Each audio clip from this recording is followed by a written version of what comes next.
Good morning, everyone. I entered the Senate the same year that Representative Gabby Giffords was shot.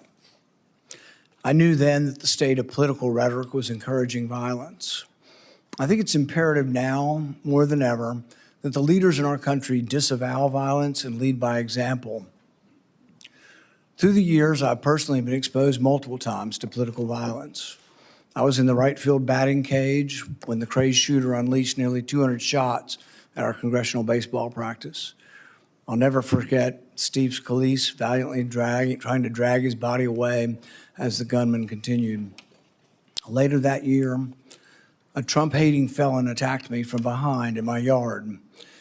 I was just straightening up from picking up a tree limb. I was wearing noise cancellation headphones, never saw him coming, running pell-mell down the hill. I was struck in the back. The force of the blow sent us through the air nearly 10 feet, down the hill until his shoulder impaled me as we hit the ground. 6 of my ribs were broken. 3 of the ribs were completely separated, such that for weeks, the ends of the ribs would grind upon each other. My lung was damaged. For weeks, I could inhale, but not have the rib strength to exhale. I developed 2 pneumonias. The pain was such that I could only sit up in bed by tying a rope to the foot of the bed and pulling myself up. But even then, the pain was that of 1,000 knives. Over the year of recovery, I began to cough up blood. I underwent removal of part of my lung. Complications led to an infection in the space between my lung and chest wall. I spent a week in the hospital having the infection lavaged every 6 hours through a chest tube. Recently, Senator Mullin, if you have time to listen, you were confronted by constituents that were angry because you voted against my amendment to stop all funding for refugee welfare programs. Instead of explaining your vote to continue these welfare programs for refugees, you decided to transfer the blame. You told the media that I was a freaking snake and that you completely understood why I had been assaulted. I was shocked that you would justify and celebrate this violent assault that caused me so much pain and my family so much pain. I just wonder if someone who applauds violence against their political opponents is the right person to lead an agency that has struggled to accept limits to the proper use of force. You might argue you were mad and upset about being confronted by your constituents. But Senator Mullin, your constituents are justifiably upset with you. By now, most of America knows that the Somali welfare fraud in Minnesota stole over $9 billion. But instead of defending your vote, you took to continue the vote to continue these refugee welfare programs. You chose to lash out at me. You went on to brag that you'd already told me to my face that you completely understood and approved of the assault. Well, that's a lie. You got a chance today. You can either continue to lie or you can correct the record. You have never had the courage to look me in the eye and tell me that the assault was justified. So today you'll have your chance. Today I'll give you that chance to clear the record. Tell it to my face. If that's what you believe, tell it to me today. Tell the world why you believe I deserve to be assaulted from behind, have 6 ribs broken and a damaged lung. Tell me to my face why you think I deserved it. And while you're at it, explain to the American public why they should trust a man with anger issues to set the proper example for ICE and Border Patrol agents. Explain to the American public how a man who has no regrets about brawling in a Senate committee can set a proper example for over 250,000 men and women who work at the Department of Homeland Security. Senator Peters, you're recognized for your opening comment. Well, thank you, Chairman Paul. Thank you, Senator Mullin, for being here today. Congratulations on your nomination. And I certainly appreciate your willingness to meet with me as well as my staff as we consider your nomination to serve as Secretary of the Department of Homeland Security. I'd also like to welcome your family who is joining us today and to thank all of them for their commitment to public service. We do it as a family, as you know. The Department of Homeland Security is a complicated organization with challenging operational dynamics. As everyone is well aware, many components within DHS are currently operating without funding.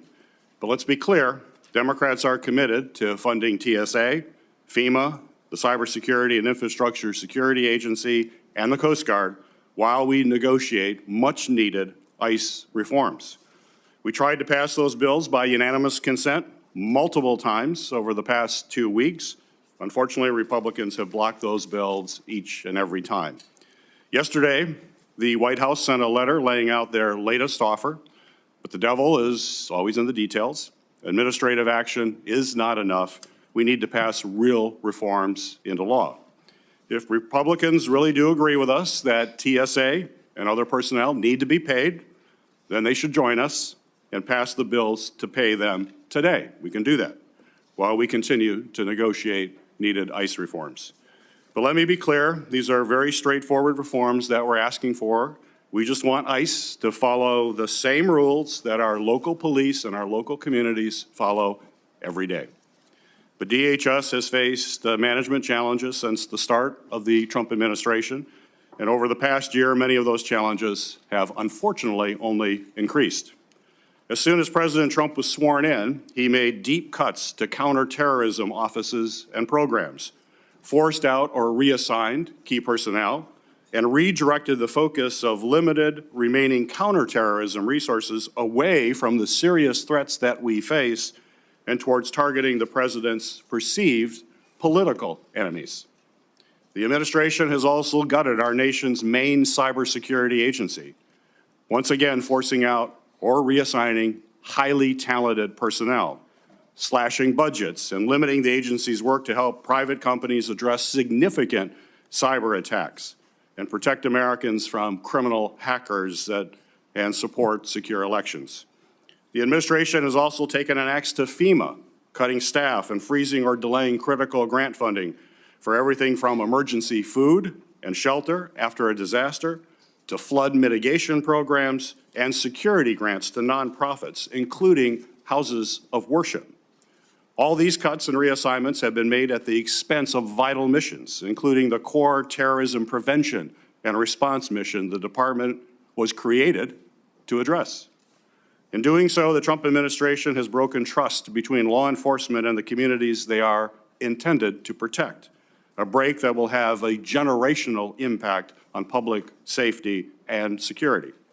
And now, after President Trump's reckless war of choice against Iran, the threats to our nation have never been higher. In my home state of Michigan, just last week, we saw both a major medical device manufacturer get hacked by an Iranian-backed group and a horrific violent attack on Temple Israel, a Metro Detroit area synagogue. President Trump's unilateral and unchecked executive actions have put Americans at risk, and we need a steady, qualified leader at the Department of Homeland Security to address these serious threats. How the Homeland Security Secretary responds to a crisis sends signals to everyone, from the department's own personnel to the American people and to the entire world. It's not the role of the Secretary to be a cable news commentator in the wake of a crisis.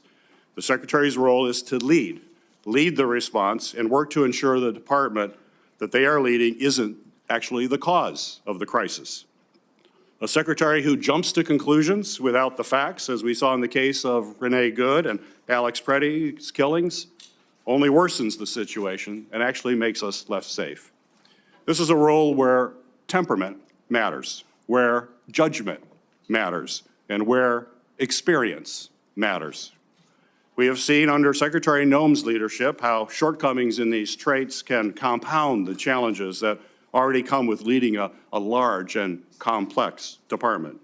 And now, more than ever, we need a DHS secretary who is a steady hand, who will provide thoughtful leadership, follow the facts, tell the truth, and hold agency officials accountable when they need to be held accountable. We need a DHS secretary who is committed to the rule of law and who will protect and cooperate with independent oversight, whether that's from the Inspector General or from members of Congress. And we need a DHS secretary who is free from distractions and conflicts of interest that only undercut the department's work and also break trust with the American people. Senator Mullin, I appreciate you being here today to answer our questions about these concerns and your experience and qualifications for the job. And while I'm interested in hearing more about your vision for leading the department, I do have reservations about your readiness to take on such a significant role at such a critical time. I hope you will provide us with the substantive answers today and a candid recognition of where this administration has fallen short on safeguarding our Homeland Security as you seek to lead the department as our nation faces ongoing security threats and war with Iran. Senator Mullin is to be introduced today by Senator Lankford. Senator Lankford, you are recognized for your introduction of our witness. Paul, thank you. Markwayne, I'm proud that you're here. I get the honor of getting a chance to be able to recognize and introduce my friend, Markwayne Mullin, my fellow senator from the state of Oklahoma, and somebody that I've seen work incredibly hard to be ready for every single task you've ever taken on, and to be able to not only do it, but do it well. There are a lot of folks that think they know you. I actually get to know you, and I have had the opportunity to be able to serve beside you for now over a decade, and have seen your tenacity and your work effort. Folks may not know that the first time we really got to know each other, ironically enough, was around a natural disaster, a FEMA event. It was Briarwood Elementary in 2013 when a tornado came right through the heart of Oklahoma. You had literally just been elected a few weeks before that and had just taken the oath of office. The Oklahoma delegation all gathered together at the very tragic event there at Briarwood Elementary. And while we were meeting with the principal and meeting with teachers and families and walking through the debris field that was that elementary school, we turned around to be able to look for Markwayne, and for a minute we couldn't find him because in one of the debris piles there was water shooting out of the middle of it, and his plumber instinct said, I got to go find that and figure out how to solve that. And so while everyone else was shaking hands and meeting people, he was digging through the debris field to find a way to be able to shut off the water that was shooting through the middle of that destroyed elementary school. And I remember smiling and thinking, he's a guy that doesn't mind getting his hands dirty to actually go solve the problem. Where there's a problem he can solve, he's going to do whatever it takes to actually solve it. Markwayne grew up in a very small town in far eastern Oklahoma, ironically named Westville, in the easternmost part of Oklahoma. Just 1,300 people call Westville home. He grew up in a family of modest means. I think that'd be safe to be able to say. The youngest of 7 children in a family that just didn't have much. His dad ran a very small plumbing company that then Markwayne took on and grew into being one of the largest plumbing companies in the entire state. He married his high school sweetheart, one of the smartest things he ever did, at just 20 years old. And he and Kristi have developed a family that is a beautiful family of 3 children they had naturally and 3 children they chose that they adopted and took them in. It is a remarkable family and a remarkable success that you have actually led through a lot of hard work and a lot of love and tenacity. He is a person of faith that is not afraid to be able to talk about his faith in Jesus Christ, but he's also a person who has deep respect for all people. Markwayne has served in Congress for 14 years, 11 years in the House of Representatives, 3 here in the Senate. He's passed legislation that he will now be charged with actually implementing it in the order that was actually passed. He served on the Appropriations Committee here. He's served on Armed Services. He's served on the Help Committee here, and he's done an incredible job in the work that he's done with Indian Affairs. He is somebody who has the rare gift of bringing people together on both sides of the aisle. And the one thing I would say to every single person on this dais, regardless if you're a Republican or Democrat, if you want to sit down and talk about an issue, he's glad to be able to talk about it and to be able to work it out, and has very good relationships in the House and in the Senate. And he is not afraid to ask questions when he doesn't know the answer and to be able to research things. He and I have often talked about being up late, both of us, working on researching through an issue to try to be able to learn more about it, because the crazy thing about being in Congress is you don't know everything. You got to do the work, and Markwayne is not afraid to do the work. Over the past year and a few months, we've seen incredible progress on our southern border.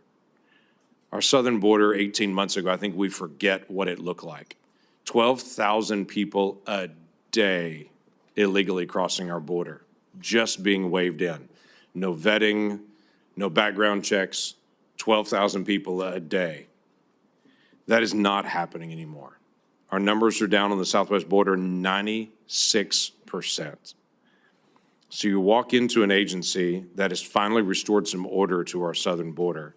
But there's a lot of work still to do with FEMA, with other areas of Homeland Security, and a very large agency with 250,000 people that are actually under your leadership there.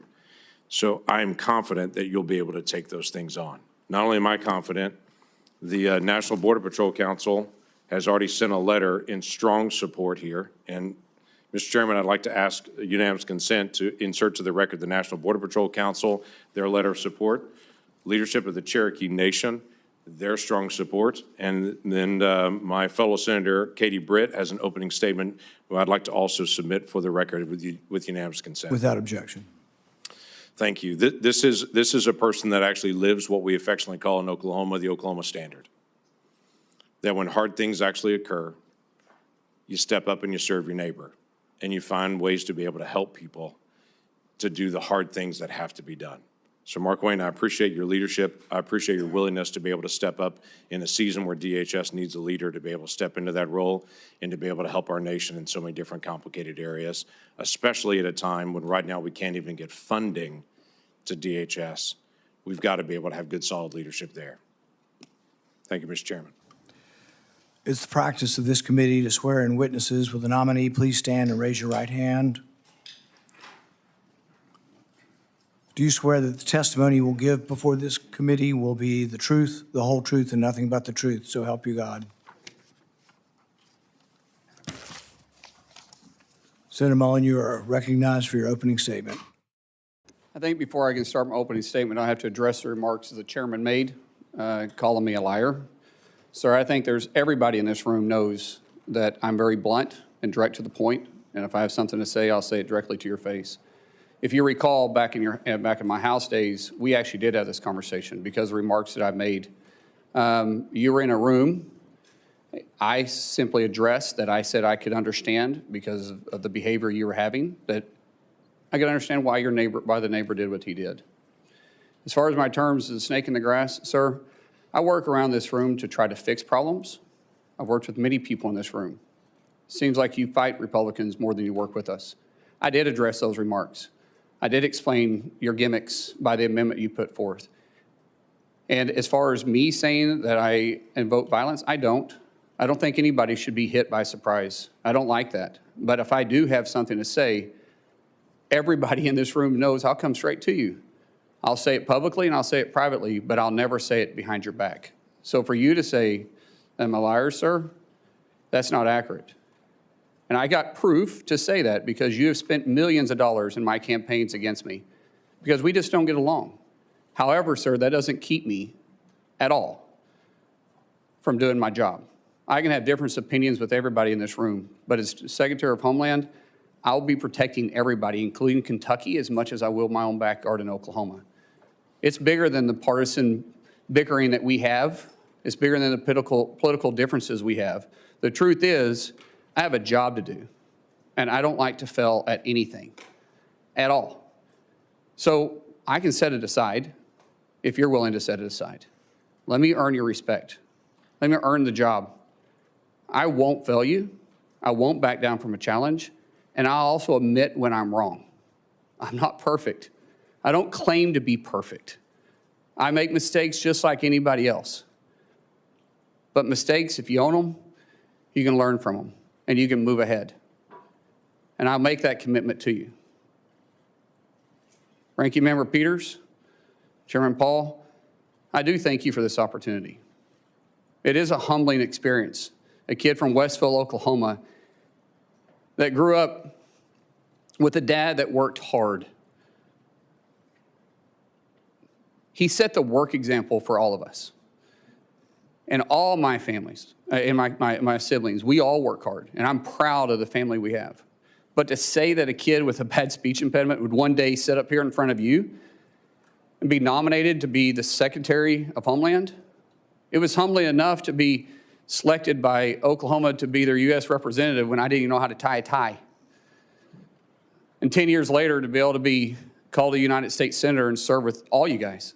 And I respect every one of you guys. I do. Regardless if I have an opinion about you or not, you were elected by your state, and I respect that. I may disagree with you, but I respect it because we all make decisions based on two things: the way we're raised, which never changes, and our life experiences, which constantly change. For me, to be able to have the love of my life behind me, somebody I literally fell in love with in 3rd grade,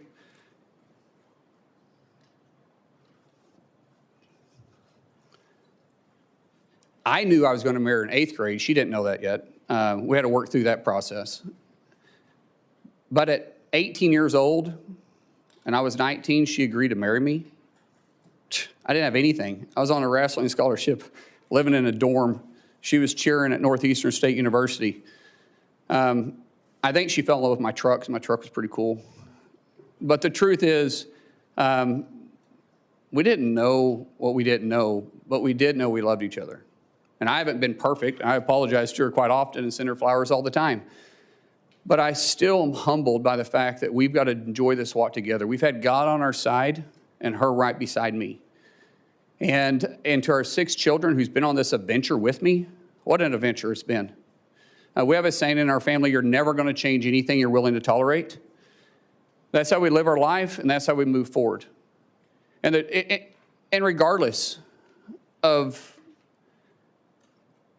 what's in front of us, we always take it on as a family. And I'm not scared of a challenge. I am scared of failure. And so I will work hard each day. I'll work hard to make the 280,000 employees at DHS with the 22 agencies that's underneath me proud.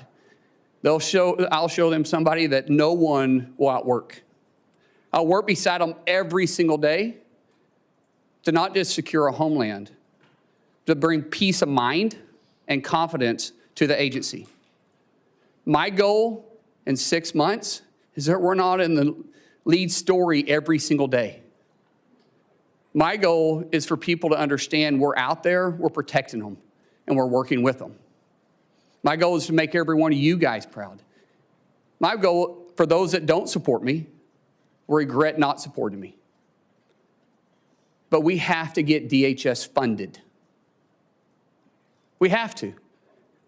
My friends, we have to set the partisan side down. And we have to realize that we're putting our homeland and the peace of mind at risk for the American people. Sometimes it's political theater, sometimes it's true differences. But what we do know is that we're playing with fire. We have 280,000 DHS employees right now that are on day 30 without pay, and they're still showing up every single day to do their job. That is a dedicated group of people. And we should all be proud of them. We should all be working together, and we should all be trying to fund them. So I pray, seriously, I pray that we can get past this. That once this hearing is over and once we go through this process, I get it. I get some of it's got to be political theater. I understand it. I've had to really pray about my attitude. But I will say, once it's over, I hope we can work together and get them funded. So when I walk in, if I'm fortunate enough to be confirmed, if I walk in as secretary, that these guys are ready to go to work day one. So God bless you. Thank you so much for this opportunity, and I look forward to your questions. It's the standard practice of this committee for the chairman to ask nominees the following question.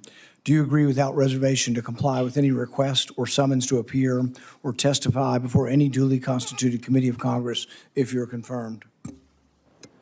I do. We'll now proceed to 7 minutes of questioning. The record should show, and I think will show, a lack of contrition, no apology, and no regrets for your support. You completely understand the violence that was perpetrated on me. You're unrepentant. The only thing you quibble about is whether I met you somehow when you were in the house. I don't think we ever met when you were in the house. And this idea that the only thing you're upset about is not that you were for violence. What you're upset about is that I called you a liar because you said it to my face. So it's really more about this machismo that you have. When in Oklahoma the media ask you about the refugee welfare programs, the programs you voted to continue funding, it was this whole idea that you were going to transfer it because you were uncomfortable, your anger, low impulse control, causes you to then go after and decide that you're going to go after me as well. And so you say you completely understood that I was assaulted from behind, had 6 ribs broken and part of my lung removed, and that was just fine. That's something that you, I guess, approve of as far as resolution of political problems. When I talked to you privately on the phone, there was no apology. You just said, well, we can let our political difference, go by. And you said a few minutes ago, we can just set it aside. Well, political differences we can, but when you say that you agree with a felon, a Trump-hating felon who attacked me, somehow you think I'm just going to set that aside? Oh, it's no big deal. I lay in pain for 2 months, had 6 ribs broken, 3 of them separated, grinding upon bone for months, had part of my lung removed, and you think that's great and to be extolled.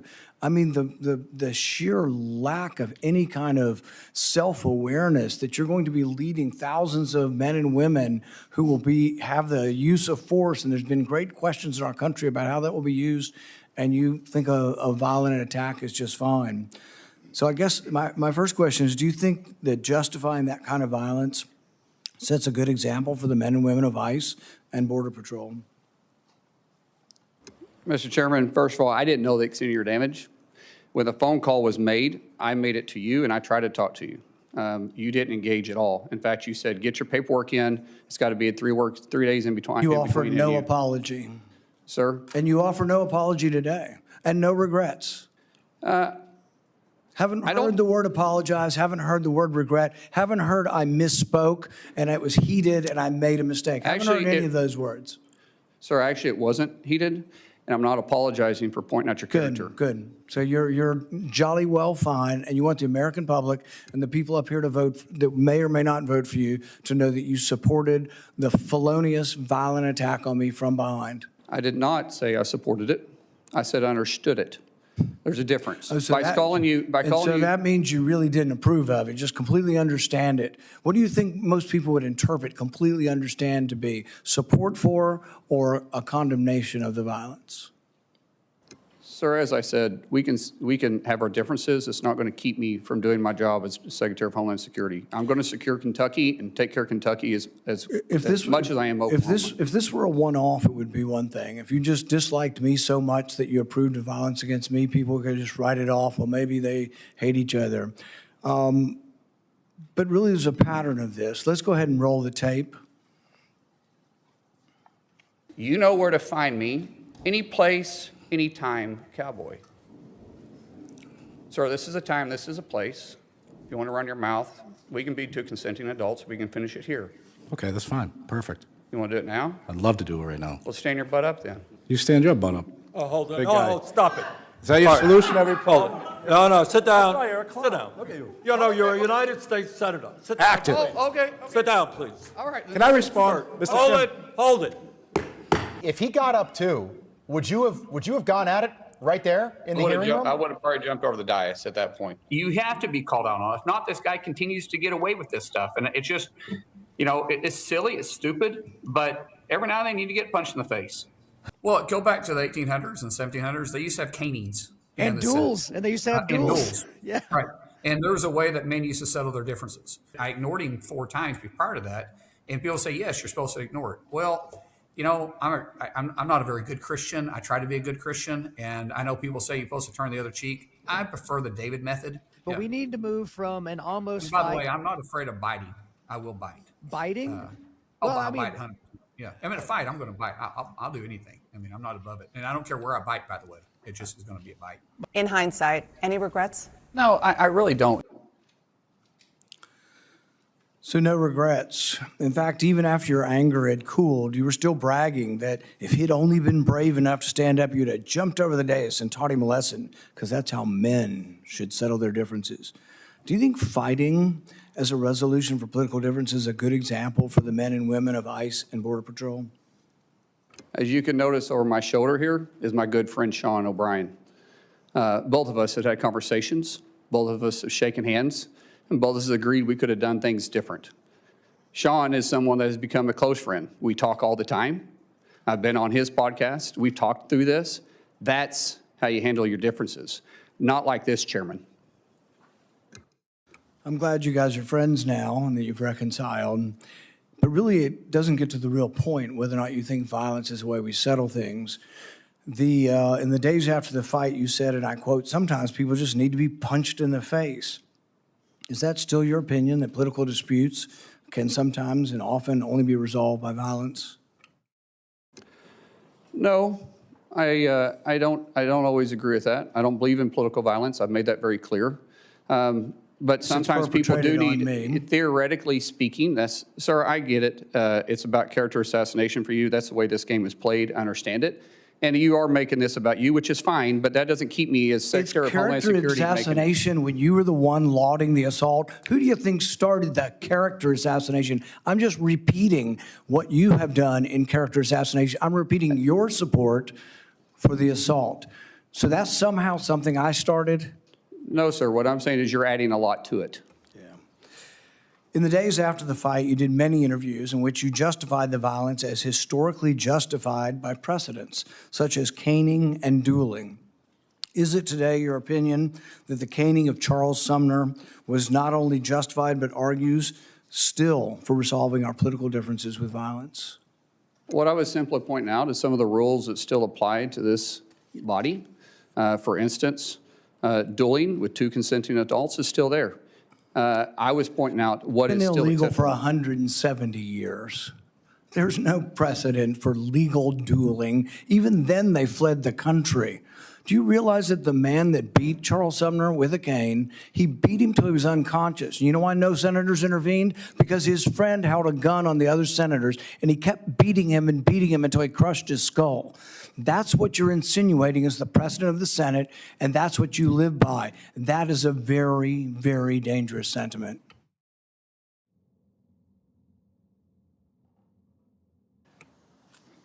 After a half a dozen victory lap interviews where you pointed out that the union guy was just lucky that fear kept him from standing up, Dana Bash asked you if you have any regrets about bringing violence to a Senate committee, and you replied that you have no regrets. Today you've said you have no regrets about being happy, being completely understanding why I was attacked from behind. You had no regrets about, instigating a brawl in a Senate committee hearing. Are those still your opinions? Mr. Chairman, you're going to have your opinion. I'm going to have mine. As Secretary of Homeland Security, I'm going to bring peace of mind and security to this country, and I'm going to stay laser focused on that. Senator Peters. Senator Mullin, you have made several public statements suggesting that you were involved in special security forces or combat operations overseas. In 2023, you said in a Senate Republican Conference podcast, and I'll quote, "There's another side of my bio that I don't ever talk about, nor will I. I had to go do something overseas."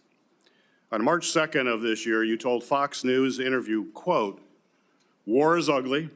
It smells bad. If anybody has ever been there and been able to smell the war that's happening around you and taste it and feel it in your nostrils and hear it, it's something you will never forget." On March 3rd, in a podcast interview, you stated, quote, "I did special assignments outside of DOD, now DOW. I never wore the uniform or the flag on my shoulder, but I might have been in the same area." Your statements in public interviews and your responses to the committee are, quite frankly, are confusing and they are inconsistent. And I'd like you to clear this up. You're under oath. We can clear it all up right now. And first, I'd like to ask unanimous consent to enter into the record my letter to you on March 11th and your addendum to the committee of March 12th regarding any overseas special assignments. Without objection. So my question for you, sir, is before your time in Congress, other than on vacations with your family, have you ever traveled to a foreign country? No. You've never traveled to a foreign country? Outside of vacation or mission work? No. Okay. Have you, your FBI report does show some travel. I think it was to Georgia and Azerbaijan. mark that that was not for tourists? Are you referring to August of 2021 when we went to go get the Americans out of Afghanistan? I'm just That's saying. what that travel was for, which Okay. we did So clarify that. you have traveled. So you've traveled to Azerbaijan and Georgia. That was in your FBI report, although you just said you've never traveled. Sir, I thought you was referring to a different time, but in 2021, it was well documented. In fact, Okay. it was all over the news, and I actually did say that, and we put that down on the report. But that was us, which was all over the news, trying to go with a Okay. extremely experienced No, team. I've got other questions, thank Yeah. you. But, so you have traveled overseas, despite your previous comment.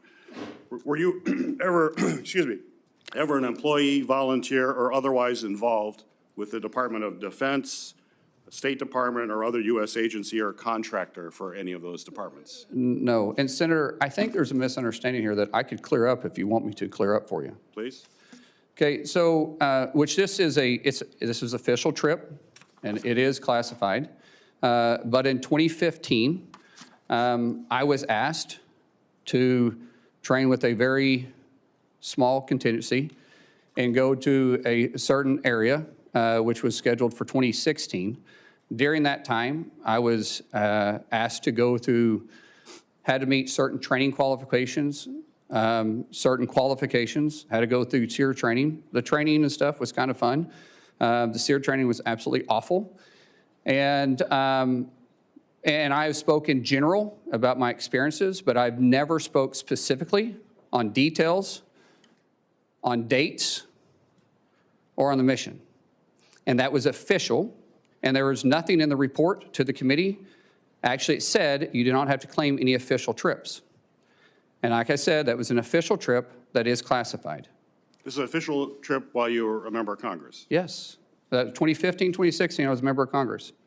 And it was Some of it may be public, but it would be very small. Most of it, because of my recollection, which we're going back 10 years, I think there was only 4 people read in on it. So where was that trip? I just said it's classified, sir. It's classified. So the letter that we sent to you said that we need to have information of any of these activities. It said not official trips. Your paperwork was very clear, excluding any official trips. This was an official trip as a member. Well, we have more questions we're going to have to ask. When in the FBI report, I asked, is there anything in that report that is classified, that you were involved in any kind of classified operation at all? And there's none. It was also excluding, it also said excluding official duties. It says that. And you guys had the paperwork in front of you, and it always says excluding official duties. We had this committee come to us and ask the same questions. We talked about doing mission work. We talked about doing mentorship. But they said official duties that was in your official capacity does not have to be talked about. So where did you smell war?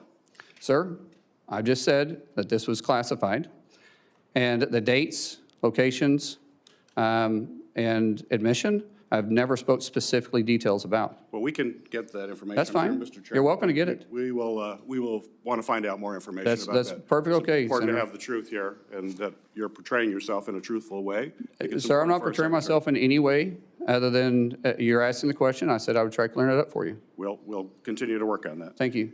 After DHS officers shot and killed 2 American citizens this past January, you joined top administrative officials in publicly blaming and disparaging the victims. Following the killing of Renee Good, Secretary Noem called her a domestic terrorist. You, sir, you called Alex Preddy, quote, a deranged individual that came in to cause max damage. Could we expect those kinds of quick responses if you are confirmed as secretary? Would you be basically, well, you did, you responded as Secretary Noem. Are we going to just expect that same behavior all over again? No, Senator. I have a deep amount of respect for you. We've had our differences, but I do respect you. I think I said this privately when we had a conversation. Those words probably should have been retracted. I shouldn't have said that, and as Secretary, I wouldn't. The investigation is ongoing, and there is, like I said, there's sometimes going to make a mistake, and I'll own it. That one, I went out there too fast. I was responding immediately without the facts. That's my fault. That won't happen as Secretary. So you regret that statement? I already said that, yes, sir. Would you want to apologize to the family of Alex Preddy? Well, sir, I just said I regret those statements. Is that the same as an apology? I haven't seen the investigation. We'll let the investigation go through, and if I'm proven wrong, then I will absolutely. How would you characterize your relationship with President Trump? He's a friend. How frequently have you spoken with him in the past year? Often, most of the time about my family. If you want to explain the friendship, I'll tell you. My wife will tell you the same thing. When someone loves your kids when they're going through a difficult time, like we have, the amount of outpouring of support from the president and the friendship we saw going back to 2000 or 2020 was quite remarkable. And so I speak to the president from a friend level more than I do a policy level. Okay. I have more questions, but my time is up. Thank you, Senator. We'll be doing it in a second round. Okay, thank you. Senator Moreno. Thank you, Mr. Chairman, and thank you, Senator Johnson, Senator Langford, for letting me skip the line. I have to, unfortunately, go to Dover for the dignified transfer, so I appreciate taking the time. It's not often that I get to ask questions for somebody who I've known for a long time, meaning in politics, 2.5 years is a long time.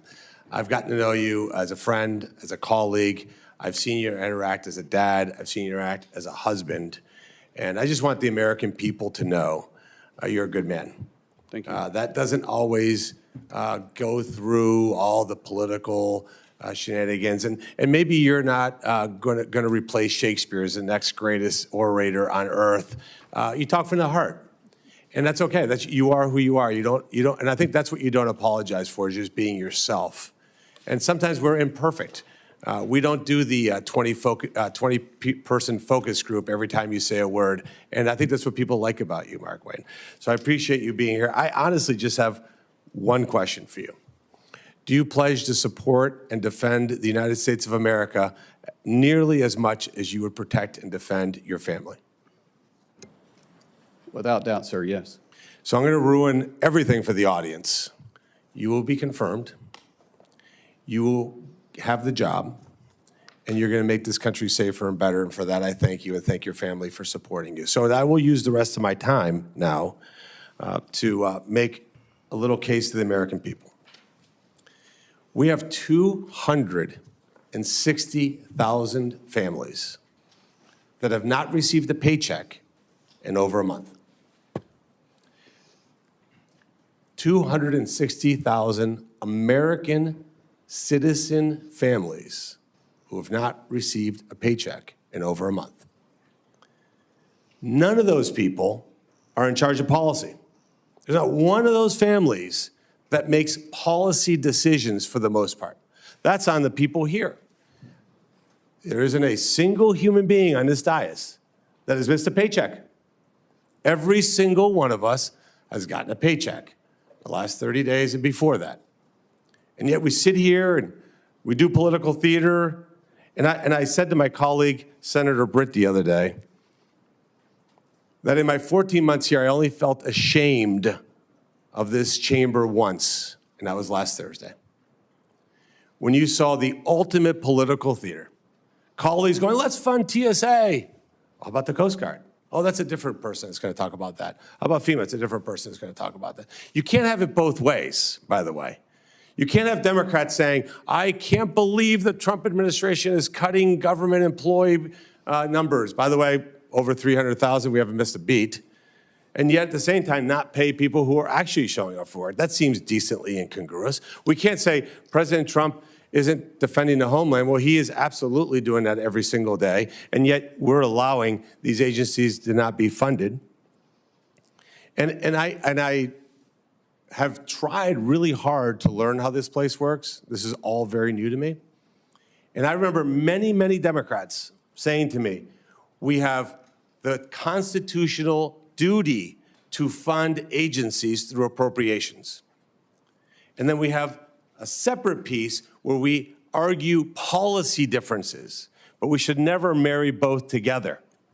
Because when you marry both together, you don't hurt us.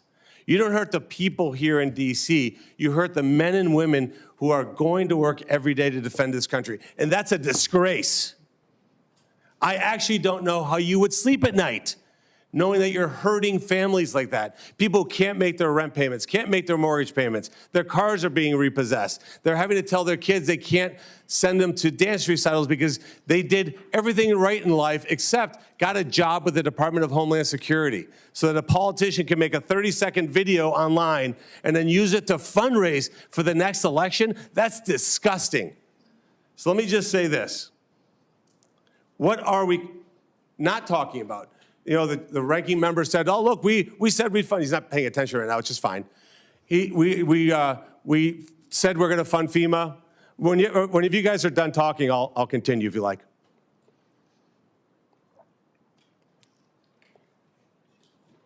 Are you done? Okay, thank you. It's extraordinarily disrespectful. All right, so moving on. You've said you're going to fund all these agencies. Here's ones that you haven't funded. USCIS, near and dear to my heart.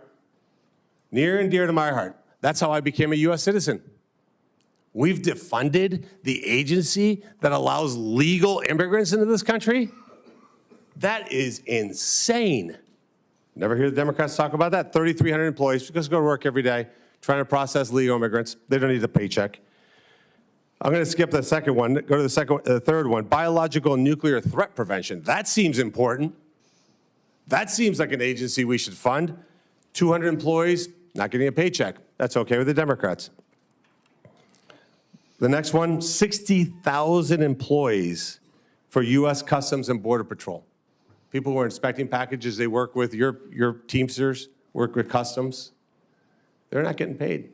How do you look at those people in the face and know that you're doing that? Now let's talk about Immigration Customs Enforcement. 7,000 special agents that are stopping transnational criminal organizations, drug smugglers, and human traffickers. Are you, in the Democrat side, asking not to fund that? Because ultimately, what this is about is defunding ICE and law enforcement. Are you suggesting that we not fund an organization that attacks transnational organizations? Be specific. Be specific when you say you don't want to fund ICE. I want you to say the words, we do not want to fund 7,000 special agents that are in charge of stopping transnational criminal organizations, drug smugglers, and human traffickers. This job isn't complicated. The American people send us here to get things done, and yet for the third time in 6 months, we've shut down this government with total impunity.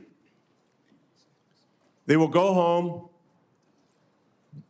and just make social media videos and try to blame Republicans.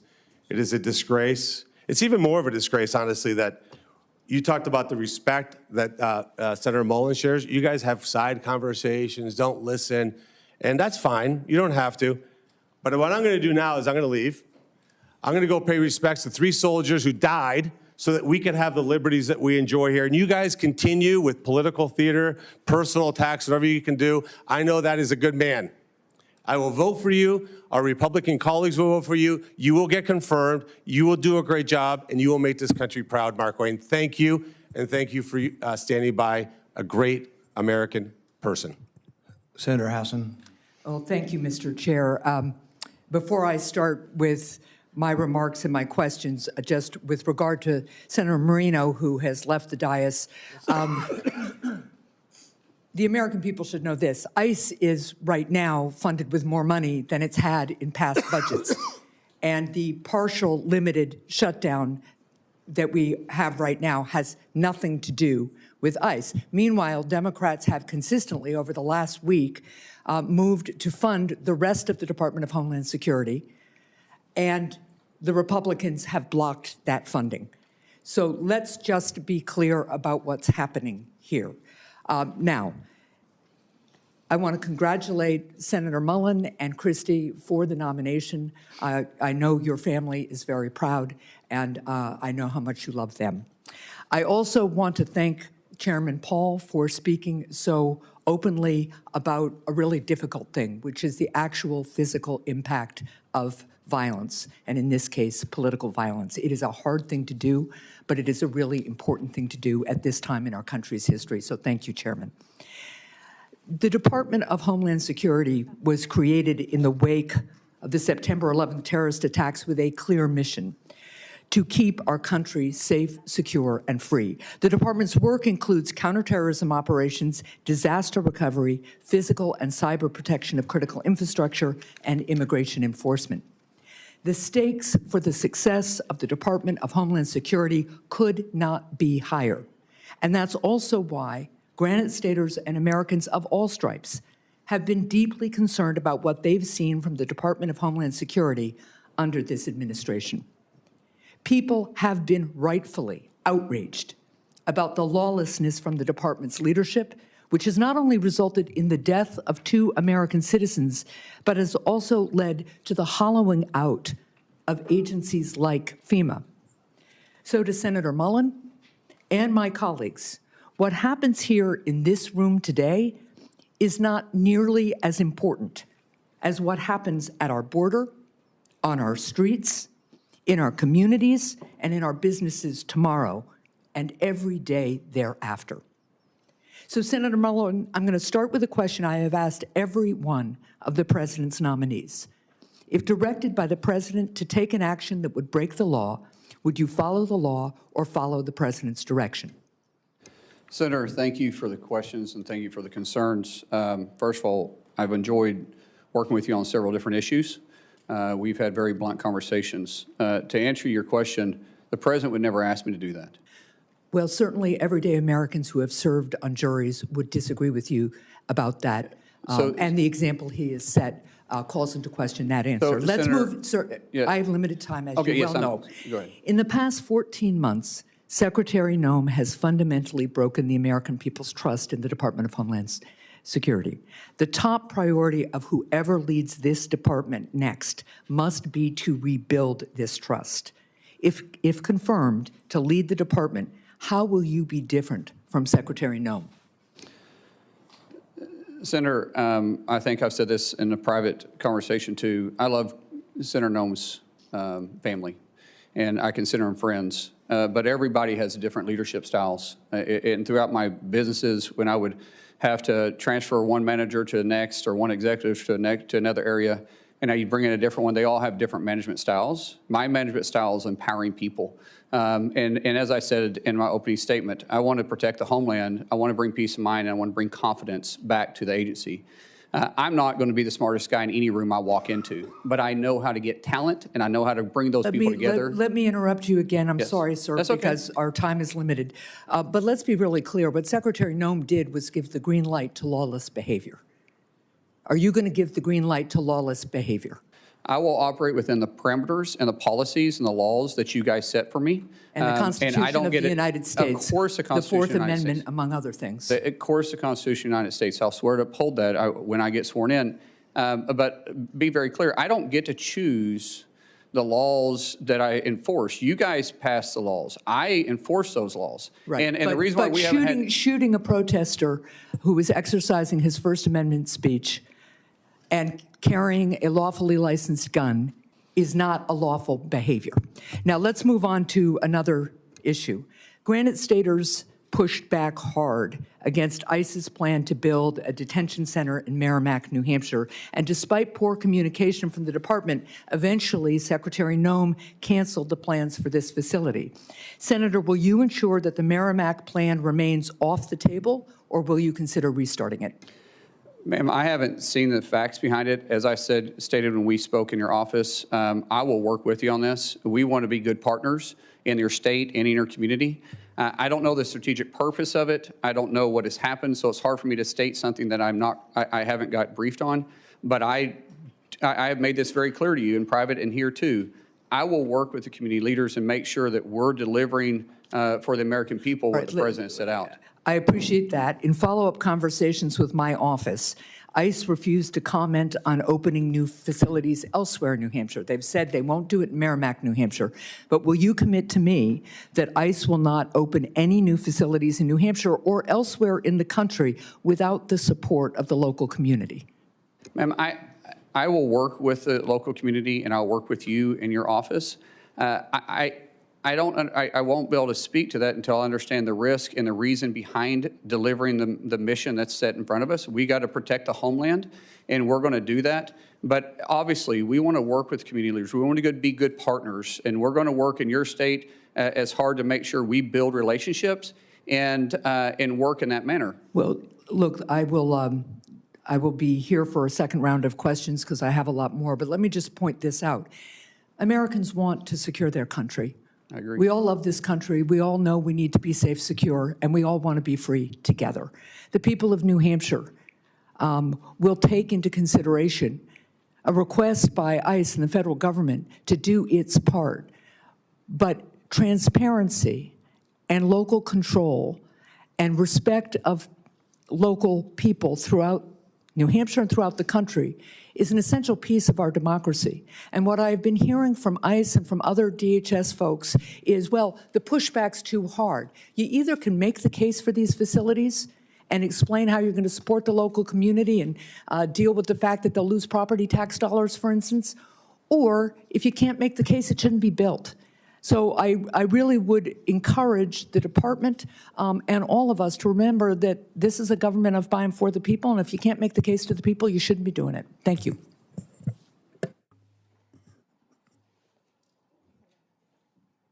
Senator Johnson. Thank you, Mr. Chairman. So, Markwayne, I'm going to use my time completely different than how I was going to when I walked into this hearing. I can't top what Senator Marino, the comments he made about how unconscionable it is that we're not funding and we're not providing paychecks to those 260,000 men and women that you will be soon leading. We, other than working with no labels, we don't serve on the same committees, have never gone on Codell together, and that's oftentimes how you get to know our colleagues. So I don't know you as well as some of the other people on the dais here. Certainly within conference, we've seen each other interact. We share a couple things in common. I think we're both pretty passionate about our love for this country, about trying to fix the enormous messes left behind by President Biden, Democrats. We wear our emotions on our sleeves. But I will say that I've been here 15 years. I've been through a lot of confirmation hearings. I've listened to a lot of nominees. I've heard a lot of introductions. If one of your first decisions as a nominee was to pick the person to introduce you, you couldn't have done a better job. I mean, the introduction from Senator Langford was probably one of the most genuine and heartfelt I've ever heard. And I will say your opening statement was probably one of the more genuine and heartfelt testimonies I've ever heard, if not the most. I'm looking behind you at the people who have come here to support you, your former colleagues in the House, Chairman Smith, a former Speaker of the House, Senator Britt. But I see Josh Gottheimer there. He's not a Republican member of the House. He's a Democrat. I've seen you interact with him trying to get some permitting reform. Please, briefly, because I want you to tell another story here yet, but just talk a little bit about your relationship with Josh and other members of the House. Josh and I, we may not always agree on every issue, but he's a friend. And our relationship started back in 2017 when he thought I was a staff member running a workout group, because I've been running a bipartisan workout group that started actually with Speaker Kevin McCarthy and Jason Smith 13 years ago. And I still do that to this day. When he came in 2017, Joe Kennedy, who is also a friend of mine, he approached him when I was on the House floor and asked him, why is a trainer in the gym on the House voting? And to which Joe Kennedy laughed and said, he's a member from Oklahoma. And after that, we became friends. In fact, our daughters are writing a book together about bipartisanship. But when Josh asked me to join a bipartisan group called No Labels, that's when we really started seeing that there's a lot of common ground that we can work together. Yeah, as I said in my opening statement, that we all make decisions based on how we're raised and our life experiences. And Josh and I was raised different, just like everybody on this dais is raised different than me, and we've had different life experiences. But we all believe in that flag right there behind you.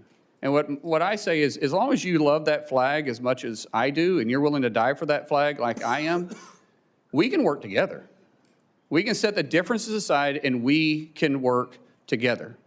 And Josh represents that too. Just for him being here, you guys know, he's got a primary in New Jersey. He's not a senator, has 6 years.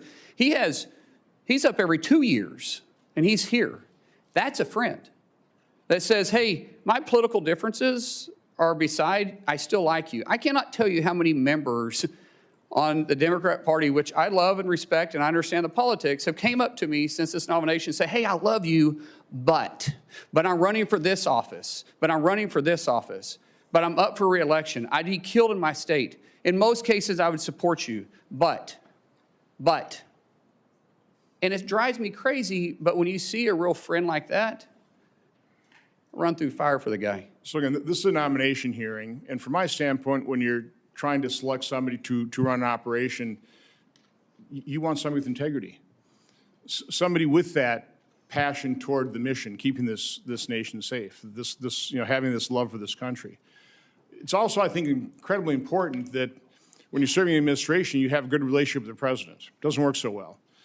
I know you've got a good relationship with the president, and you told me a story, and I want you to repeat that story of your son who was grievously injured and a visit that the President of the United States made to that hospital. I want you to tell the story because I think it's important that people understand why you are loyal to President Trump. I'd like them to hear a different side of President Trump as well. Yeah. But I think also that'll serve you well as his Secretary of Homeland Security. But just tell that story. Ron, I'm going to try getting through it without crying then.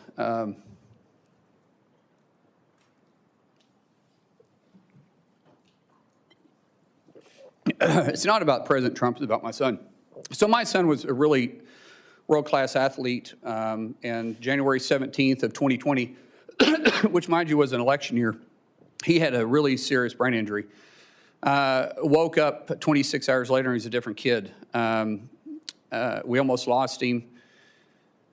For 26 hours, he had an extremely low pulse. There was a time they thought that they lost his pulse altogether. And when he woke up, he was just different. I mean, here you had a world-class athlete that wrestled all over the world since he was 12 years old, and he couldn't touch his nose. He couldn't walk without shuffling his feet. He had short-term memory loss. He couldn't control his muscles. Couldn't add 5 plus 3. He was in high school at that time. Had to learn how to read, walk, everything. And the president found out about it, and he gave me a call immediately. And one thing that the president joked about was, like, he said, let me get this straight. He doesn't know who you and Kristi are, but he knew who I was because the only question you got right is who the president was. And he said, Trump, with this cocky grin on his face. And but the president didn't understand the severity of it, but he heard it in my voice, and immediately he went to work. I told him we had to get to Bakersfield, California, to the Center for Neural Skills, which is one of the best neural rehabilitation places in the world. And the president offered to send his plane, his personal plane. This is the president of the United States. And I said, sir, we can't fly. We got to drive. We get there, and he called almost every day for 2 weeks checking on Jim. And then he says, I'm going to come see him. And now this is the middle of the election. This is Bakersfield, California. Really not an area he's got to go campaign. And he took the time to come up there and see Jim. And the center told us that the short-term memory loss something would trigger it. Some big event would eventually trigger where he'd start retaining stuff. Until then, he was still having issues. And the president arrived, and of course there was cameras and everybody around, and of course none of the media ever talked about it, which was funny because the president called him on stage and talked to him. And then we went to the back, and the president didn't talk to me. He didn't know I was in, I mean, he didn't care if I was in the room. Here's a guy that's been over, and his tie is about as long as my son because my son, it stunted his growth, and so he's 5'3" the rest of his life. And his team came to him twice and said, sir, we got to go, we got to go. On the third time they came over to him, he looked at him and he says, hey, I guarantee you that plane won't leave without me. And for the next 15 minutes, he did nothing but love on my son.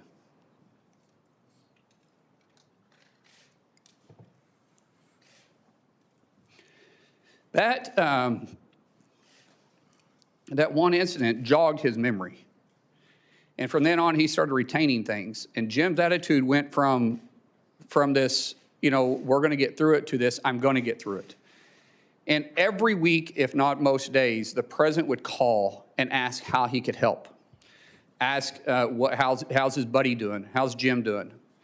He didn't do it for publicity. He didn't do it for any show. He was running in one of the toughest elections he had been in, and the guy was still that concerned about my son. When we got released for a little bit, we had to go back. When we got released a little bit, the president said, come to Mar-a-Lago and see me. We go down there, and it's amazing. And when we're leaving, dang it, I hate getting emotional. See, if I talk about my kids, I get emotional. Other than that, you can't make me cry. But my kids do make me emotional. That's actually a good thing. Yeah.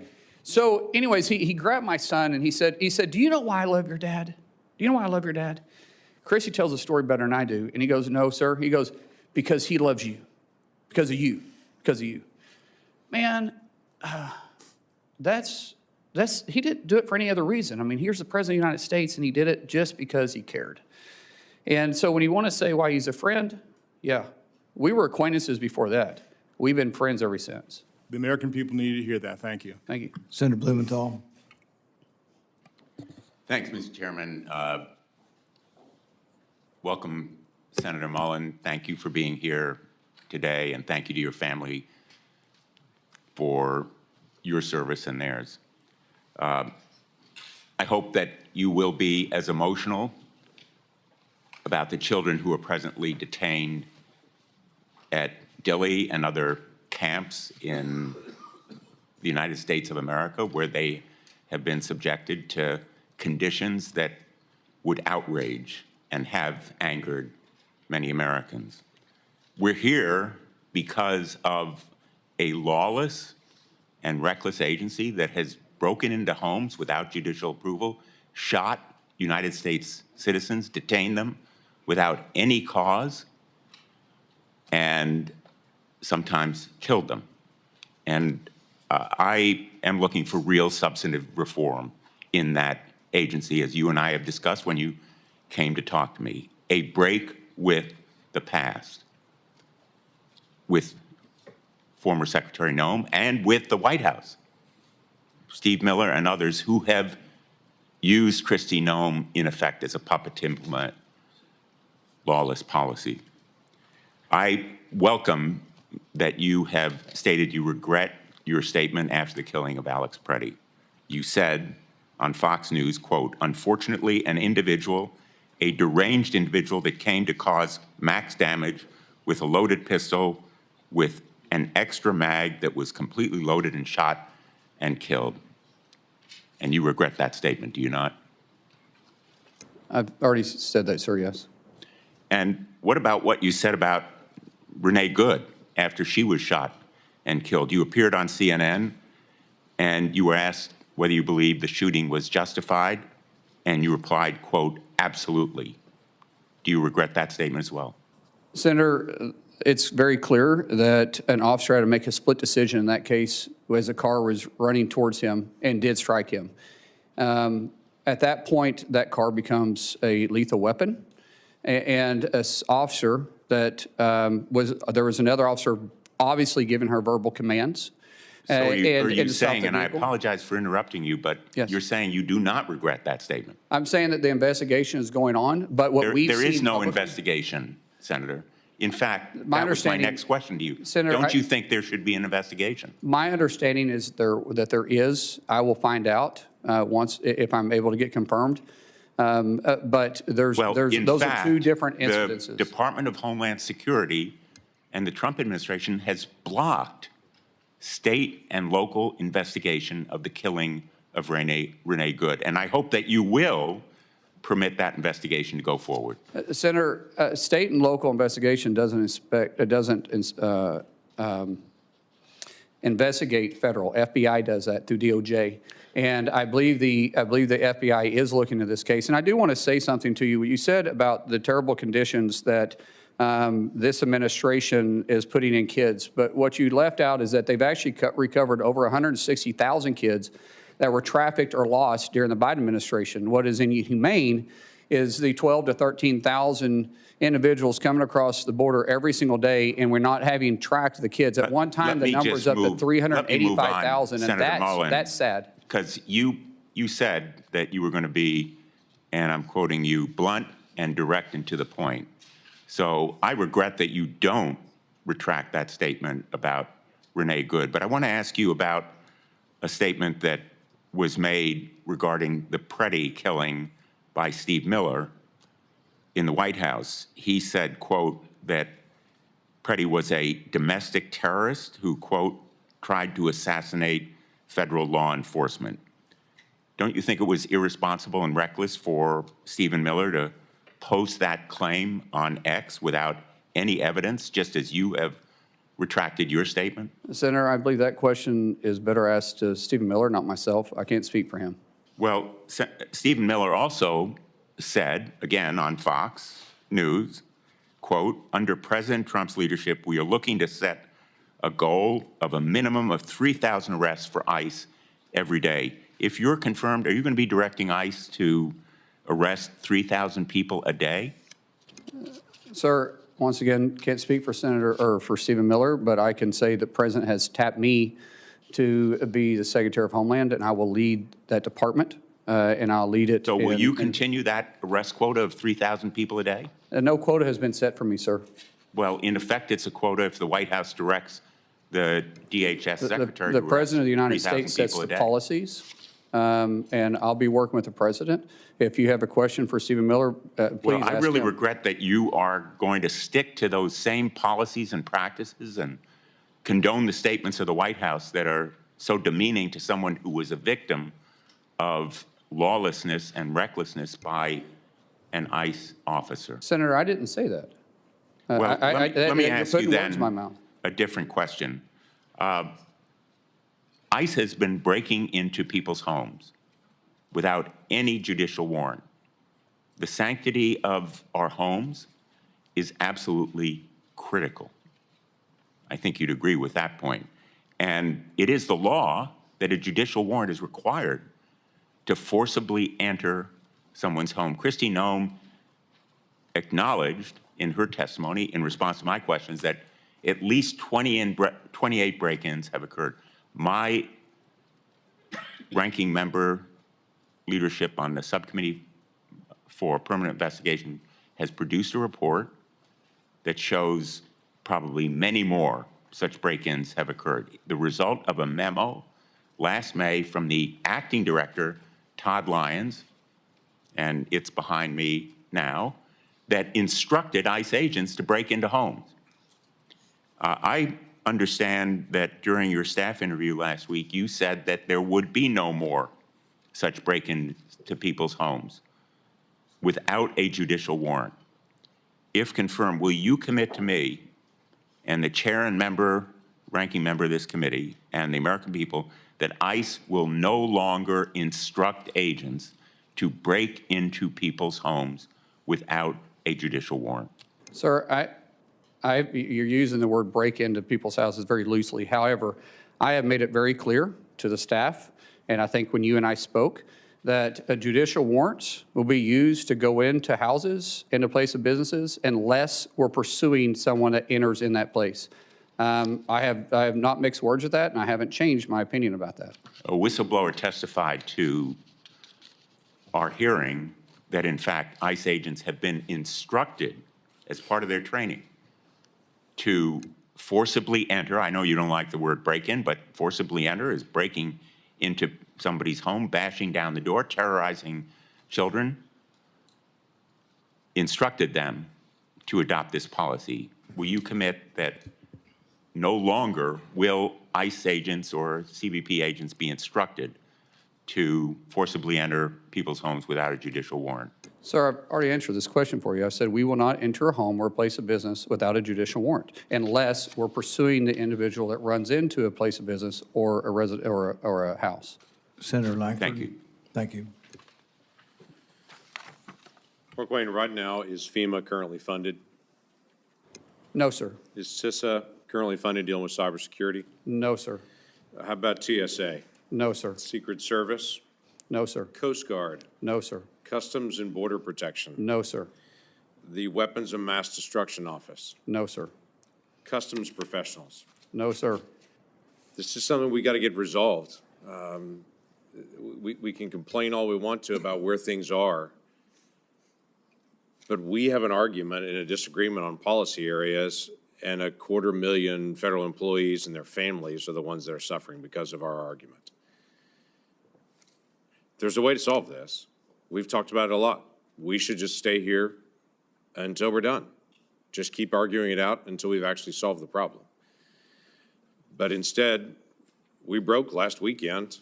Everybody flew home right past the TSA agents that are not getting paid while we flew home. Why didn't we stay? To be able to try to get things resolved. That's my encouragement, has been my encouragement all along. We shouldn't walk away from a disagreement when there are families all over the country that are the ones suffering for it.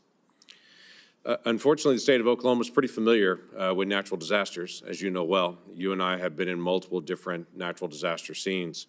There's a lot of work that's happened at the border so far. The border has moved from 12,000 people a day illegally crossing the border and being released into the country, unvetted, unchecked, to now a handful of people even attempt to cross our southern border, and those that are arrested and detained, as is the law.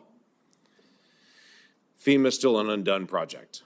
And I'm not blaming that on Kristi. There's a lot to get done on it, but you're going to walk in with a project going on with FEMA right now. Love to get your ideas and your thoughts. You're very familiar with this area and have great experience on it. What are your thoughts on how to be able to get FEMA into a better place so that people aren't waiting forever for a response? FEMA was never designed to be the first responder. That's the states. FEMA was designed to be the assistance to the states when the disaster reaches certain levels, which we need to discuss those too, because I think some of the levels are unrealistic, especially Senator Hassan and I have talked about this, that sometimes in rural areas, they're not able to meet those thresholds.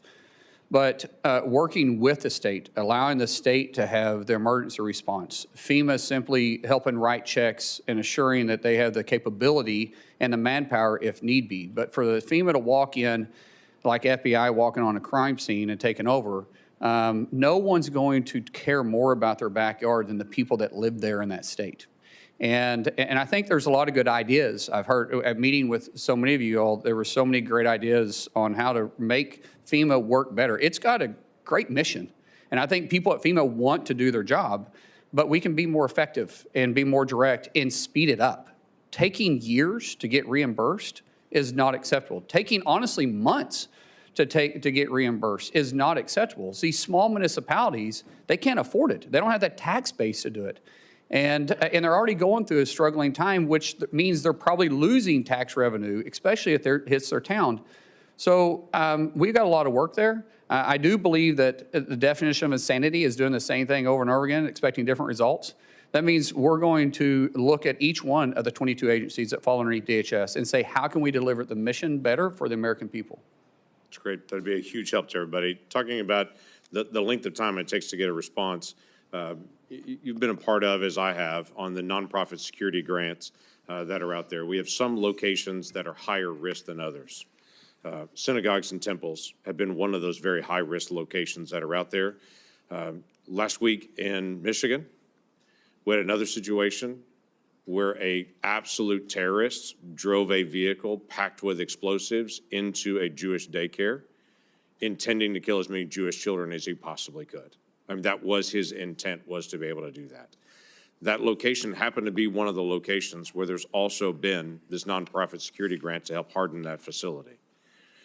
We have multiple challenges here. One of them is when the decision is made, they make a request, go through the paperwork, get approval to be one of those locations that we say, hey, we need to harden this location. Once the approval is done, it may take months to over a year just for the dollars to actually come on it because there's more bureaucratic hoops to go through. So as you're dealing with things like contracts that are out there and the way decisions are made, or FEMA, that's one of the areas I would encourage you to take a look at. I know you're very passionate about. How do you fix the issue where approval's been done and everyone's saying, great, can we get to work? And the federal government says, no, you can't actually get to work. You got to wait some more before the actual work can actually begin to do that. How does that get fixed? We got to streamline the process and cut out the redundancies. The amount of paperwork, the senator from Michigan and I had a long conversation about this, the amount of paperwork to just, once you're approved, to get the funding flowing, and then the paperwork that's followed up on it is way too encumbersome. And there's a better way to do this. Some of these policies I have to work with you guys on. Some of these grants were written with checks and balances, which we all got to be very cautious on how we spend the taxpayer dollars. Things that I can change, things that I can cut out on the redundancy part of it, I will work with. Things that, as the senator and I talked about, things that it may take you to make changes on, we'll bring it to your attention. I will work with you, and we'll see how we can make it better. Be great. As you know, Oklahoma's been one of the leaders in counter-drone. This is a big issue for us as a country. Every high school football game, every college football game, every gathering of people for every festival and gathering across the country has now become a risk location for drones and drone mitigation. FBI can't be everywhere. We don't want them to be everywhere. We do have to figure out some process. So as you begin to think about this issue, it's a tough one to be able to deal with, but it is a basic national security issue as well. It's going to land on your desk pretty quickly, especially with the Olympics coming, with FIFA coming, all those things that are happening. We got to be able to figure out how to do counter drone and to be able to not just identify there it is, but to also mitigate the risk. What are your initial thoughts? Well, I'd love to speak about that. With funding, talking to some of our agency heads, with a lack of funding right now, we have people quitting because they got to go to work. Meeting these demands are even going to be tougher. So we just talk about FIFA, for instance, and then you talk about 2028, which is going to be the busiest year of DHS in history because we have the Olympics and we have the presidential election going on. It'll take 4 months once funding comes in to start replacing those that we've lost for training before we can get them out in the field. We don't have 4 months with FIFA.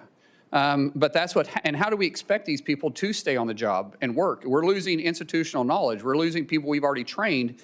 And it's going to be difficult to deliver this mission. The way that I understand is we're behind in UAS and we're behind in FIFA right now on actually delivering the mission that we have to. We're also behind in reimbursing local communities that's also working with us.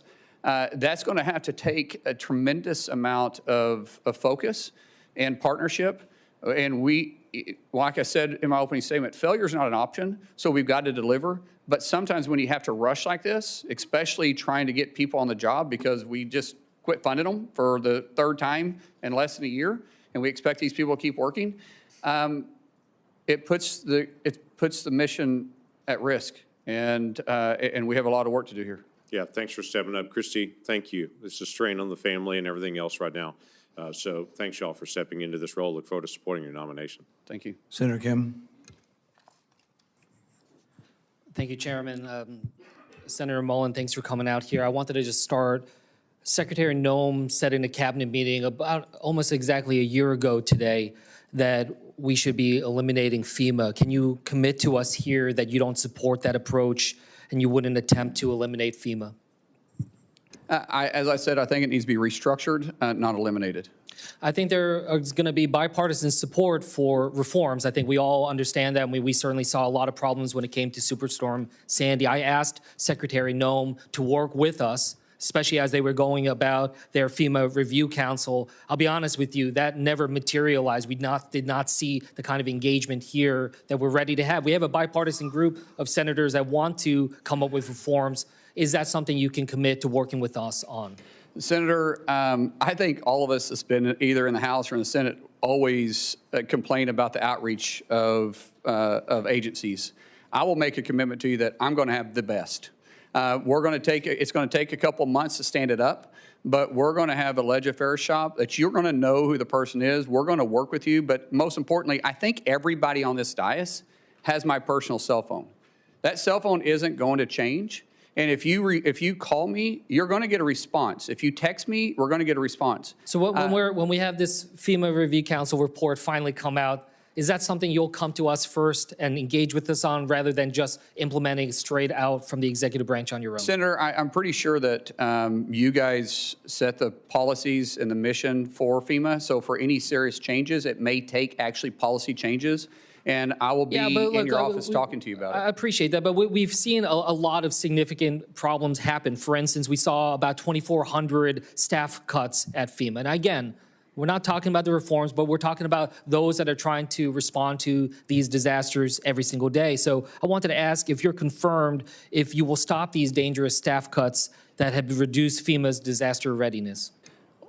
Senator, I'm not trying to play politics, but what's been the biggest disaster is not funding them 3 times in a year. However, you know, some of these agencies under the current administration, not some, all of them got very bloated with having too many employees. You think there's still too many staff at FEMA? Senator, I can't answer that. When I get there, we'll be adequately staffed to respond to our nation's disasters. But it's going to take some time to get there because, like I said, people are quitting today because they're not getting paid for the 3rd time in a year, and we can't allow that to take place. I agree, and I hope that we can move forward on that. But one thing that has demonstrated a lack of priority by this administration is the fact that we never actually had a full nominee for FEMA. So I just wanted to ask, do you agree that we need an actual nominee to be a full FEMA administrator that has real experience in emergency management? Absolutely. We're already looking at some in the case that we do get confirmed, which I'm hopeful we do. We are making that a priority in each one of our agencies. But you know, the confirmation also has to go through you, and we know. I get it, but at least we can get a nominee before us, and I think that that's something I hope to take away. That is a commitment you'll make. By just honestly, by the experience that I've had, which has been an interesting experience, it's a lot to ask someone, and they got to be fully committed. If they go through this process, it's tough. So I would ask you if I do this, give them a fair shake. For me, a lot of you guys aren't giving me a fair shake to even earn your support. So if I bring somebody else into you, maybe you'll give them a fair shake and you'll actually work with them because I'm going to find somebody that is capable of doing the job, that's smarter at me at doing the job, that has experience doing the job. But when they come to your office and ask for your support, don't tell them it's politics. Don't say I can't. Don't say that, hey, I supported the previous one, but you know, I got burned on that one, so I can't support you. We'll trust, but see, just give them a fair opportunity, and you might actually like the person we choose. And look, it's not just about the person; it's about the policies writ large. And then look, you know what we saw before. For instance, Secretary Noem had this policy that required her approval for anything that was going out the door, grants, funding, when it over $100,000. And I'll be honest with you, it was disastrous. It held up so much of the funding to FEMA and other parts of DHS. You know, Senator Peters and I did a review of this. Over 1,000 FEMA contracts, grants, and disaster assistance awards were delayed. So I wanted to ask you if you can commit to revoking this $100,000 policy by Secretary Noem. Sir, we talked in your office about that, and absolutely. That's called micromanaging, and I don't know if Secretary put that in or someone else did. I'm not a micromanager. We put people in, we empower them to make decisions. What is required to come to my level will make decisions. We will have a very clear line of communication with every one of our agency's heads on their authority that is given to you, that you gave to them within their parameters, and we'll discuss. But we're also going to be very responsible for the taxpayer dollars.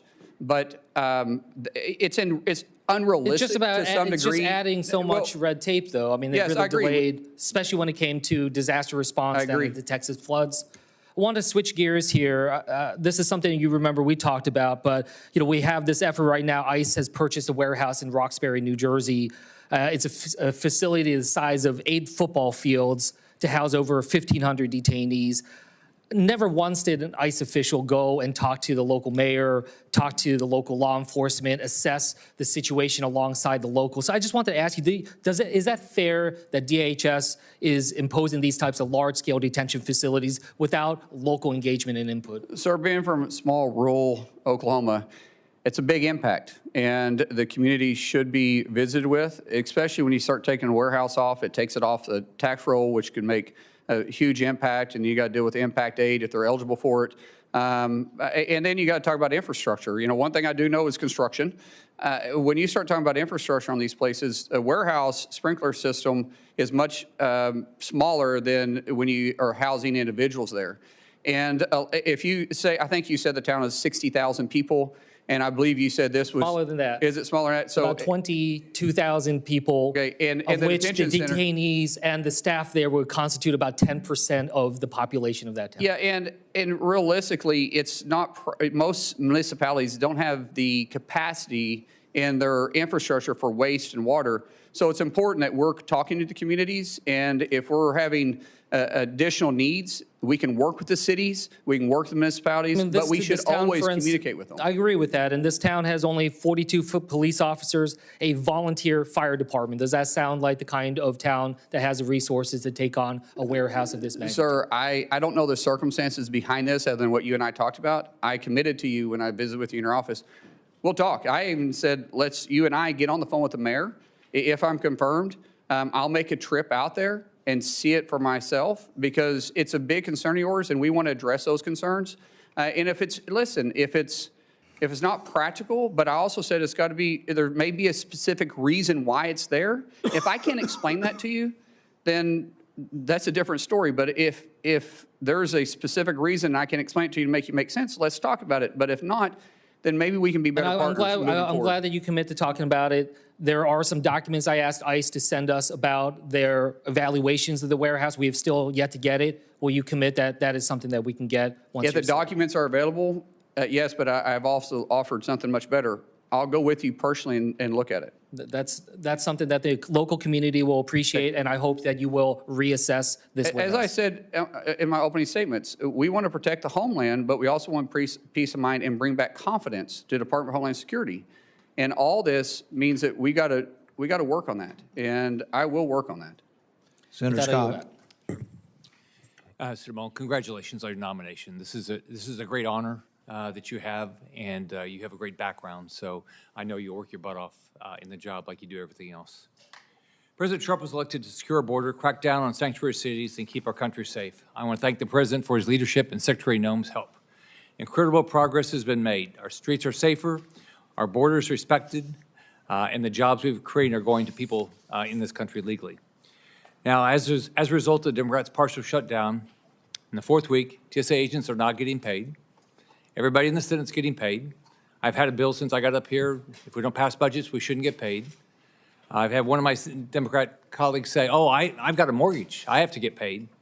Well, think about all these people. TSA agents are not getting paid. Airlines or airport lines are in gridlock. We got FEMA grants stalling. Coast Guard counterterrorism operations are shrinking amid rising Iranian threats to our homeland. My understanding is ICE agents are getting paid, but not ICE leadership is necessarily getting paid. Last week, 2 terrorists boldly and hatefully attacked our citizens right here on our home soil, killing at least 1 person. The president's decision to stop the nuclear weapons and the ballistic missiles was a reason. What he's doing is making sure we don't get these attacks on our soil. It was only as a result of brave actions of a class of future military officers, citizens, and law enforcement that stopped these tragedies. They could have been massacres. Still, even as Americans are losing their lives, my Democrat colleagues are refusing to fund DHS and give them what they need to uncover and stop plots like these and protect the lives of our families and neighbors. It seems like that's our job up here. So, Senator Mullin, how do you view Senate Democrats recklessly holding DHS funds hostage at the expense of our national security interests amid threats from Iran and its proxies? Senator, it's unconscionable. How can you sit there with a straight face and say that we're trying to take care of the American worker when you're choosing to not pay 260,000 people and you're affecting their families? We've heard the stories of families having to stand in charitable lines for basic needs or getting a loan. And like I said, this isn't the first time. We're a month into this. They just came out of a 43-day shutdown that they were probably just recovering from. And yet we're still going to sit there with a straight face and say it's not about politics? So in sanctuary cities, local authorities can decline ICE detainers, which means that criminals are released back into the community rather than transferred safely into ICE custody. First off, I can't imagine anybody elected that wants criminals back in their community, but that's happening. This creates opportunities for illegal fugitives to relocate or reoffend, like in the tragic murder of Kate Stanley. It also forces DHS officers to go into neighborhoods to root out violent criminals, which is way more dangerous for everybody. Not only does this cost the taxpayer more, but also increases the risk for everybody involved, including bystanders, DHS officers, and potential future victims. We're seeing this play out right now just a few miles away, where local officials in Fairfax, Virginia are refusing to turn over an illegal immigrant who was arrested for groping 12 underage students. And the local elected want to put that person back out in the community. That's not even here legally. Instead of turning him over to ICE, Fairfax County prosecutors are trying to get him released. This is just one example of how sanctuary city policies choose to put illegal aliens over American citizens. How do you plan to deal with sanctuary cities like Los Angeles and Chicago to remove criminal illegal aliens?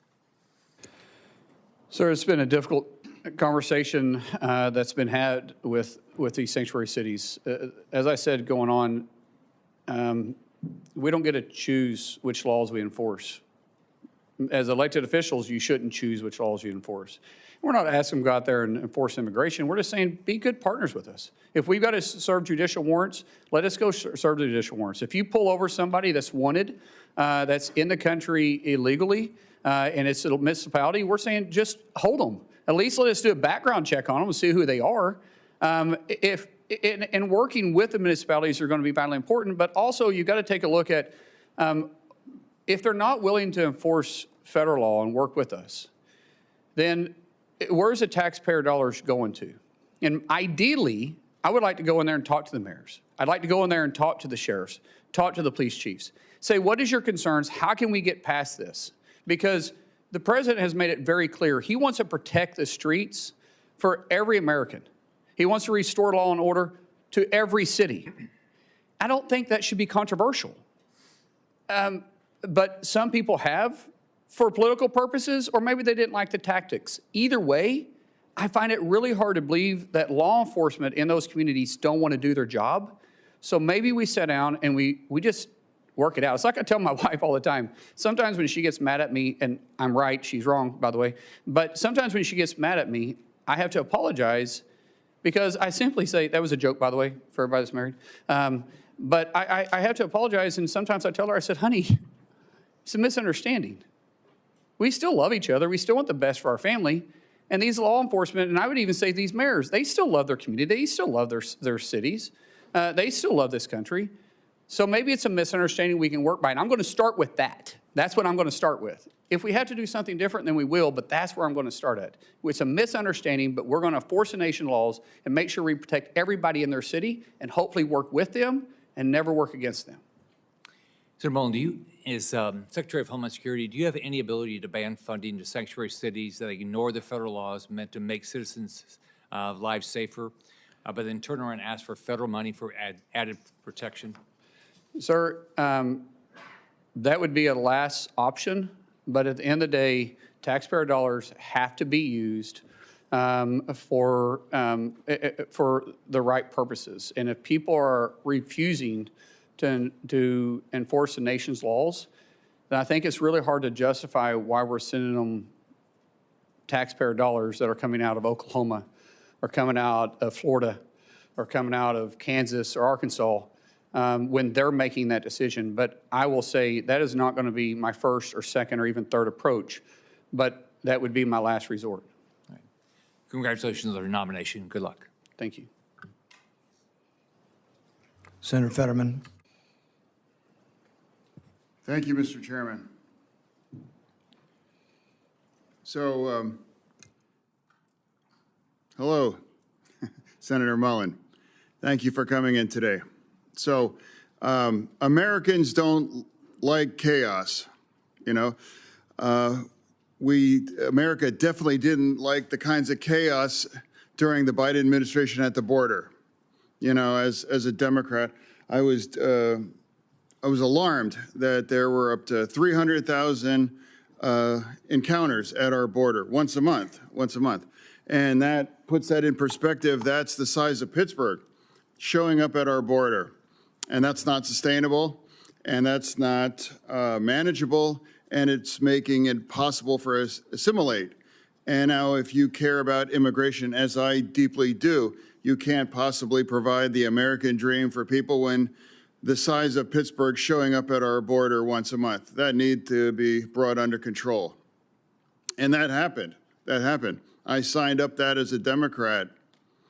The second part is rounding up all of the criminals and deport them. You know, I can't imagine why we can't agree with that as well, too. That's another thing that I signed up. One name that often doesn't come from my side is Laken Riley. I agree for Renee Good, and I agree for Alex Petty, but I also deeply, deeply agree for Laken Riley and their family. And now all three were failures of our government there in that circumstances. And as I was proud to be the co-sponsor of the Laken Riley bill, because we have to address that. Two things must be true here. We need to have a secure border, and we have to round up and deport every single criminal in our nation. I can't imagine why that's critical or controversial for anybody, you know. So I'm trying to find a way forward. And now you and I have had conversations on this, and that's your commitment to focus on those things. I believe that's effective, accurate, correct? Yes, sir. Yeah. And now another thing. I know there's a lot of hard personal feelings here, and absolutely, it's terrible what's happened, and political violence. I mean, it's rampant. So now, but also, President O'Brien's here not for round two. He's here because he fully supports your amendment. Correct. Yeah, round three. Okay. Yeah. So it's about letting it go and moving on. And I've done that too.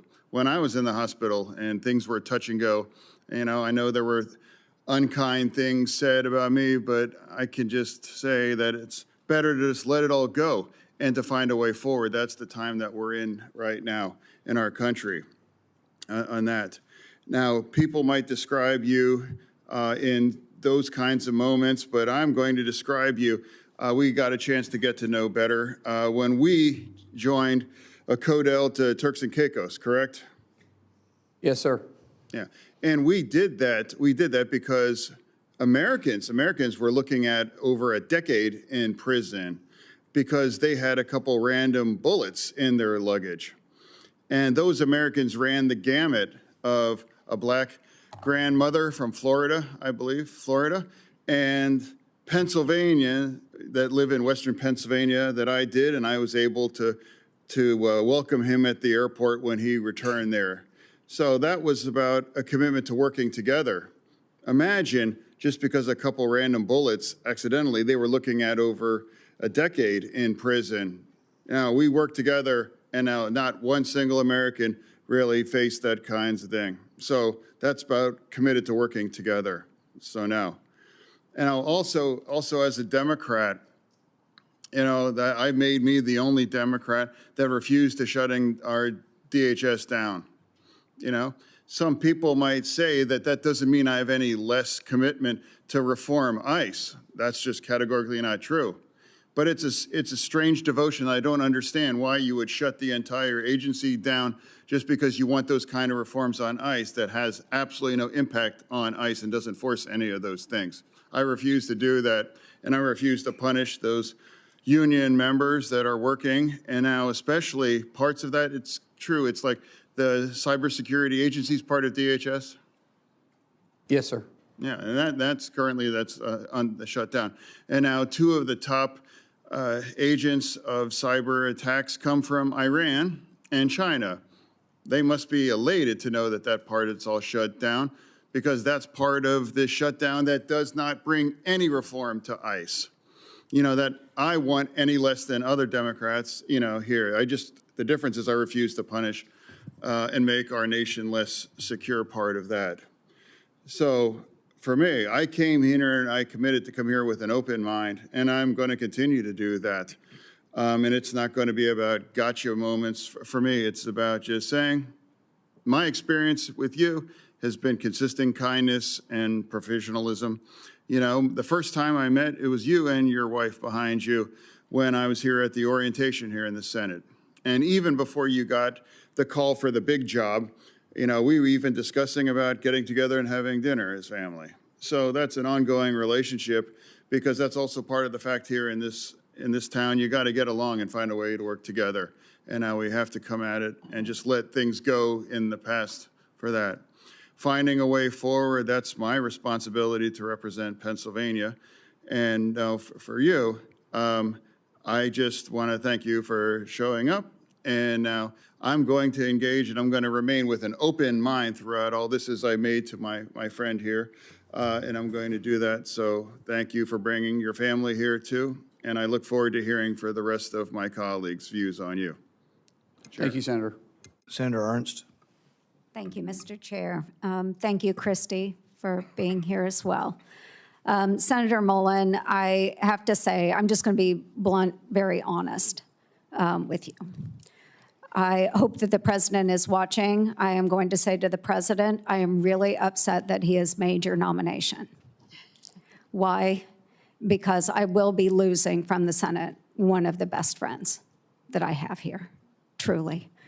But in that same accord, I am so grateful to the president for making your nomination to Department of Homeland Security. So we've had a lot of discussion here. I know, just as Senator Fetterman said, there are a lot of differences and opinions on the politics surrounding DHS. And Senator Fetterman mentioned that he grieves for all of those that we have lost.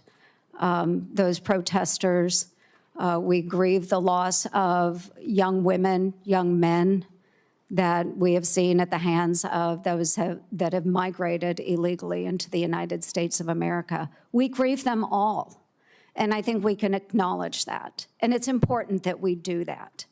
We're in really trying times right now, and one of the things that I want to focus on right now is the bipartisanship that you have had with so many members in the House, in the Senate, the relationships that you have outside of this body, because I think it's really important, because we get in the political fights all the time, and we're all trying to score points back and forth. Bipartisanship is not very sexy, but I think we need a lot more of it. So Josh Gottheimer was here today. I respect him so much. And the fact that you remain friends today is incredibly important. I noticed you also gave Joe Kennedy a shout out. So I sent him a picture I took of you from the dais because I know Joe really well as well. There are so many relationships that we have in this body, and I wish more people would see that we have those relationships. We carry them in our hearts. It means we're better people because we open our minds to listen. And to that point, I want to thank you, Mr. O'Brien, for being here as well. Because what started out as a very big difference between you and Mr. O'Brien, you found a way to both of you come together to share thoughts and ideas and turn something really good out of that discourse. And I think more people need to learn how to do that. And so to all my friends sitting here in the dais and those that are watching, is that this is how America works, where we're able to take differences and come together and not just shout at one another, but come together and figure out a way forward. That's what makes this country such an incredibly brilliant country, is that we can recognize those differences. So I want to talk a little bit about a trip that we took last year. So many folks know that you serve on armed services, I serve on armed services. We do congressional delegation visits. And a little over a year ago, or about a year ago, Senator Mullin led a congressional delegation visit into a country that had not been visited by an official delegation trip in 15 years. Along on that trip, I was also there. Chairman Smith was on this trip as well as Democrat Jimmy Panetta of California. We went to Syria. We sat down with the president there, al-Shara, for his first official visit from the United States of America. Now, a lot of people will say, he was a member of al-Qaeda. What are you doing sitting down with somebody that was a member of al-Qaeda? It's the same reason we sit down with people that we have differences with, is to find a way forward. So, Senator Mullin, I would like you to talk a little bit about that trip and why you believed it was important that we do that. Thank you. Thank you, Senator. You're right. The president of Syria wasn't really somebody we should have a lot of common ground with. And we actually talked about that. Him and I talked about that. Had a very blunt relationship about it. But the fact is, our world is different. And there's different leaders for different countries and different places. And you have to understand the region and the area they're in. We're not in the business of necessarily picking the leaders, but when we do, hopefully there's a way that we can work it out. And if you remember the president at the time, he said, when I was younger, I was fed a lot of propaganda. And I'm paraphrasing this. He says, but when I was in American prison in Iraq, he started looking at things different. And then he also went on to say, yes, I was affiliated with al-Qaeda, but it's much like you guys being affiliated with Russia. It was interesting to me knowing how you went through the history. He said, it's much like you guys being affiliated with Russia and China in World War II, and look where you're at today. Sometimes in war, when we're fighting for our country, I left Iraq and came back and fought for Syria because that's my home. We have the most diverse population in the history of the world in Damascus. And I don't want the foreign influence. And after I got out, I realized my fight is for my country, not for this necessarily organization, but for me to get resources, for me to get fighters, for me to be able to fight for my country. And hopefully, even though he said openly, I never planned on being president of the country. I was just wanting to get my home back. I find myself here. And he was very open. He says, I have made mistakes. And I said, I've made mistakes too. And I said, we're not perfect, but if we can work together to be a trust but verified, he says, I want a relationship with the United States. I want to have that relationship. That's not common for somebody with al-Qaeda ties. That's somebody that says, yes, my past is my past, but I'm looking to the future. And I think we all have past. In past, we can learn from. We learn from successes and failures in our past. But if we can grab the past that we made a mistake on and say, yeah, that's a mistake, I'm not going to make it again, that's a lesson. That's where wisdom comes from. If you can also learn from your successes, then that's also where wisdom comes from, and that's considered someone that has the potential to be a leader. And I would rather work with those leaders like that than to continue to see the civil war that was going on, and in some cases still going on in Syria. Yes, and thank you. And I just use this because my time has expired, just to demonstrate how we all have such significant differences. We can come from different backgrounds, but I've been on a lot of congressional delegation visits, folks, a lot in the 12 years that I've been here. But to watch Senator Mullin lead this delegation and to be able to speak to someone that is far different than we are and bring our countries that closer together, I know that he will do that with every one of us serving in Congress. I know you will represent us very well. You will represent the administration very well. You will make our country safer. So thank you, Senator Mullin. Thank you, Kristi, very much for your friendship as well. Thank you, Mr. Chair. Senator Slotkin. Thank you. Thanks for being here. Thanks for our conversation yesterday. I want to just actually add on to what Senator Langford was saying and just focus on the attack we had at a temple that's very close to my heart in Michigan, a place I know well. Last week, we had an anti-Semitic attack meant to terrorize not just that synagogue, but the entire Jewish community. And I think the light is really blinking red. And that is the feeling for the Jewish community. And just as an objective statement, the Jewish community is 10 times more likely to be the victim of a hate crime than all other religious groups combined.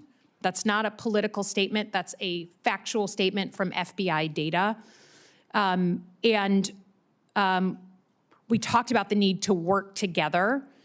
The Jewish community is spending about $1 billion a year privately securing their own institutions. No religious group should have to spend that amount of money that could be going to lots of other things on their own security in the United States of America. So I would just ask your help in reforming the nonprofit security grant program so it's agile, so you don't have to like win the grant and then still do 100 pieces of paper, maybe even looking at a rapid reaction fund, but certainly asking for some sort of task force. You know, I'm thinking about the community in Australia that went to the Australian government, the Jewish community, and said, we're seeing just a real uptick in threats. We're terrified. And then we have Bondi Beach and a very horrible thing. So can we just agree in public, again, on a bipartisan basis, to sit together to reform this program and figure out how we manage to the threat, because we're not hitting it right now. Senator, you have a wealth of knowledge from your service in the intel community, and you will know this issue probably better than me. And so I would welcome the opportunity to sit down and talk to you, figure out what we need to do. I know this is very personal to you, and that's great. We may have some differences on some political views, but this isn't one. You and I will be, you know, laser focused and get this resolved if it's possible. But yes, I would absolutely welcome an opportunity to work with you on this. Great, I appreciate that. I think, you know, in general, your position or your future position as Secretary of Homeland Security sits at like the fulcrum of these big issues we're having as a country. Just big cultural issues. The use of law enforcement in our streets and where our rights begin and end, and then our elections, our democracy. And given the importance of that, I think it's important that we state really clearly where you are on those two issues. You know, I think first and foremost on the use of ICE. You know, my state voted for Donald Trump in 2024. A lot of people supported the president's immigration agenda, but then they watched with their own eyes, not filtered through a news source. They watched with their own eyes American citizens killed in their streets for protesting. They saw children caught in the crossfire and being tear gassed. They saw people randomly being pulled out of their cars and walking down the streets because they happened to look like they could be an immigrant and checked for their papers, which for many of us has a real history. They have seen people law enforcement go into people's homes without a judicial warrant for a country that was invented because we were being oppressed by a foreign force that demanded entry into our homes. So you say you don't want ICE in the news. You say you want to rebuild trust. Your predecessor was fired because she couldn't manage that, and you know, people had to go in and bring the temperature down. Can you, without other words, just state clearly what you'd be willing to do to fundamentally reform ICE and put into law to do so, since that trust is gone? Ma'am, as you know, I can't make the law. You guys make that for me. But you're going to be the secretary. Yes, I agree, but I can't make the law. I can work within the parameters. No, but tell us what you'd be willing to put into law. So right now, the law that I work into is your guys' decision. We'll work through that. But I do believe there is a better approach. And I think working with municipalities, I would love to see ICE become a transport more than the front line. If we can get back into just simply working with law enforcement, we're going to them and we're picking up these criminals from their jail. One, we're going to reimburse them for having the person there. And have partnership is vitally important. I don't think there needs to be a law to change that. I think I can work within what is there. But there's an approach that can happen, but we got to have partners. Yeah, I understand. But we're not going to agree to this here, but I would just say, the ability, you know, the trust is gone, and not just with Democrats. That's why we're here. That's why your predecessor was fired. And there needs to be fundamental reform of this law enforcement agency. And I think that the public writ large is crying out for that. Let me turn to elections. Senator, let me turn to elections.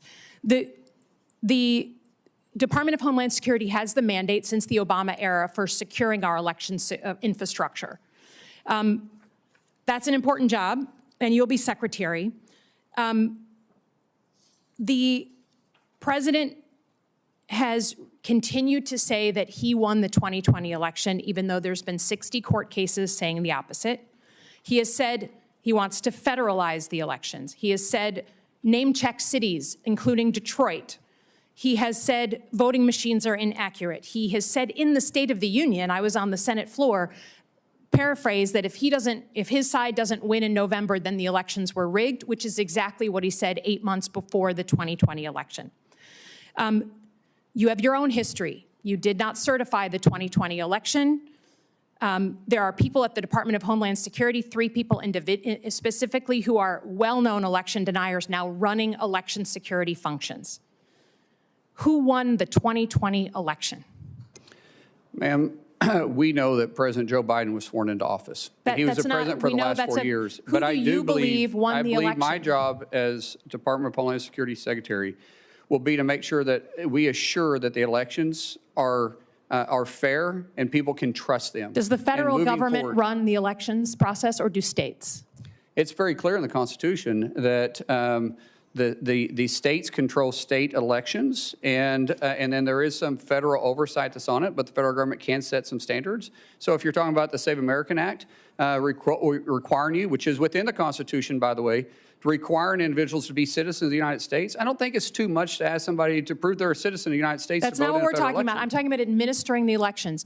If you are Secretary of Homeland Security, do you feel you have the authority to put uniformed officers at polling locations in 2026? Ma'am, we said this in your office. The only reason why my officers would be there if there was a specific threat for them to be there, not for intimidation. And so I said even though we didn't need it during World War II, we didn't need it during Vietnam or the War on Terror, we never had to put uniformed military there. Now, you feel that there's going to be a reason that there's going to be an armed threat to the United States that you need to potentially be there? I can't sit there and guarantee hypothetically of what threat would be and not. I'm not putting military. That's not within my purview. Uniformed officers. But if there is a threat, a specific threat, say it's in a Jewish community, and there is a threat that's specific to that polling area, then we will work with local law enforcement. There'll be a reason for us to be there, and it'll be known why we're there. I think the reason you're here and not Kristi Noem is because Americans trust their local law enforcement now way more than they trust ICE.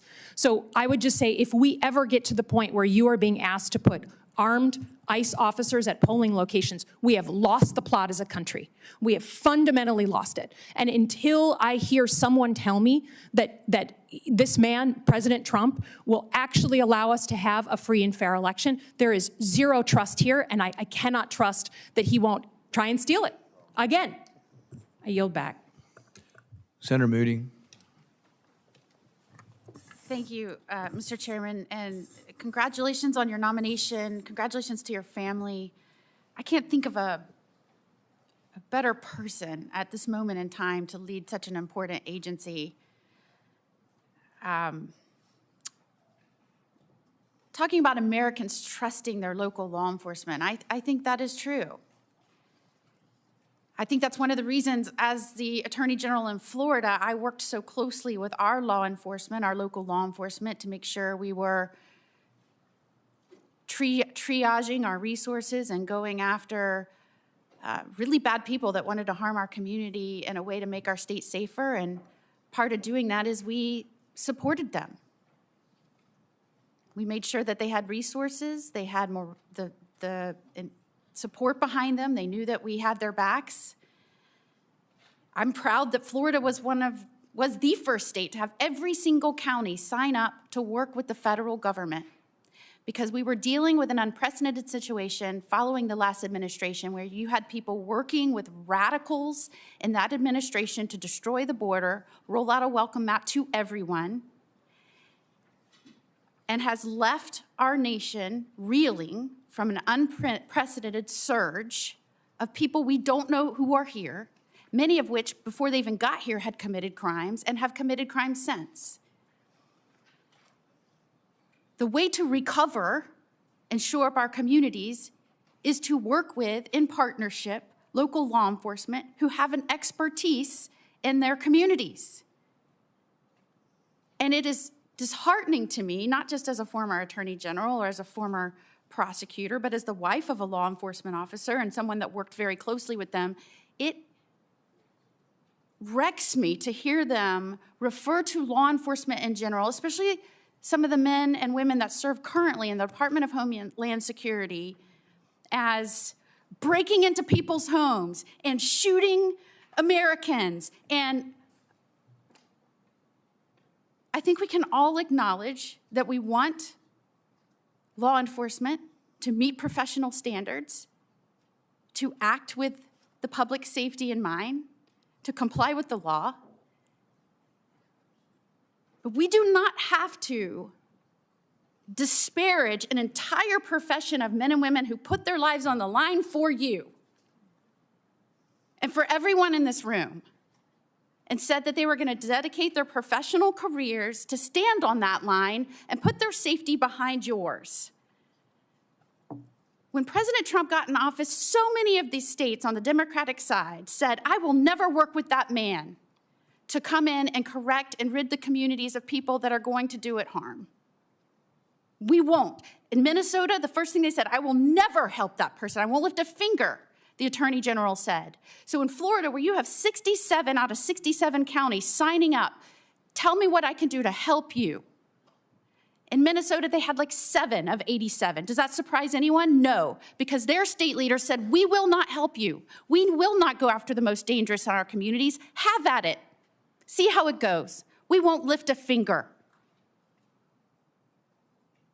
And when the administration says we are dealing with an unprecedented situation, 11 to 20 million people, that's never happened in the history of our country, how do we do this? We need to make sure we're focusing on triaging and getting people out that we know may do harm to our communities. They're like, what are you talking about? You can't have quotas. They won't talk about the quotas where they said we're put to Border Patrol, push more and more and more and more in. However you need to do it. Don't tell us how we can stop this influx or this surge. Tell us how we can push more in. They won't talk about that. And they want to tell you about focusing on children that are here, that are now here. Yes, you need to do that. As somebody that has pushed to protecting children and fought against trafficking with law enforcement's help, yes, you need to do that. But I loved how you said, let's talk about the tens of thousands of children that the federal government helped traffic under the Biden administration that we lost. And when they were made aware of it, they ignored it. You will now have to take over an agency that is charged with cleaning up a disaster, a danger. The Biden administration did that. I cannot think of a better person, someone who acts passionately and fiercely fights for the people he loves, and someone who loves this country and thinks of other people before himself. I am telling you, in Congress, there are all kinds of personality types. But this man came up to me time and time again as the newest United States Senator and said, what can I do to help you? How can we make this place work?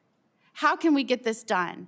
And I look over the course of your life, you left school when your father got sick to go help your family business. That's the kind of person you are. The kind of person that stands up for every person in this office. That's the kind of person, passionate, fierce, a fighter, loyal. That's who I want now protecting this country at the head of the Department of Homeland Security. You said in your testimony, I'll fight for your family just as I fight for mine. Tell me about that personality trait and how you think that will help the Department of Homeland Security in this unprecedented time where the last administration, the last president of the United States, abandoned his role to secure this country. Tell me how you bring the personality and your character traits to this role. It's the way I was raised. It's the way my dad raised us, the way my mom raised us, the way they were raised. We love this country. I mean, think about it. I'm getting to live the American dream. You're telling me a kid from Westville, Oklahoma with a speech impediment would ever be able to be here? That only happens in America. Only in America. And we all probably have the same type of dreams because none of us have royal blood. Maybe some of your parents might have served in public office or not. Mine most certainly did not. And the fact that I'm here, my goodness, that's why people want to come to our country, because they want the American dream. And I want everybody to have the same opportunity that I have, but we have to secure the homeland.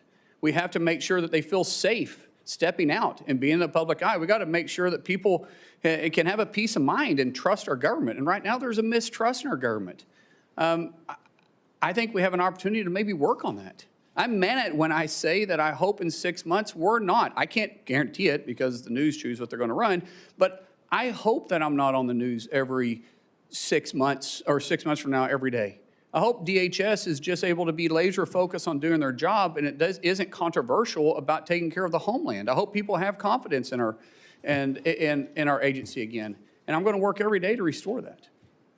And you'll bring that same passion and zeal and protective instinct to protect every family and every community, working with local law enforcement because they know how to approach in a safe manner their communities. Nobody will take care of their backyard better than the individual. Senator Gallego. Thank you, Chairman. Hello, neighbor. How you doing? Easy day. Hey, brother. Good to see you. So, some very specific questions. What is the primary mission of Homeland Security investigations? From the IG or from us? I'm sorry, from Homeland Security Department. There's HSI is within Homeland Security. What is their primary mission?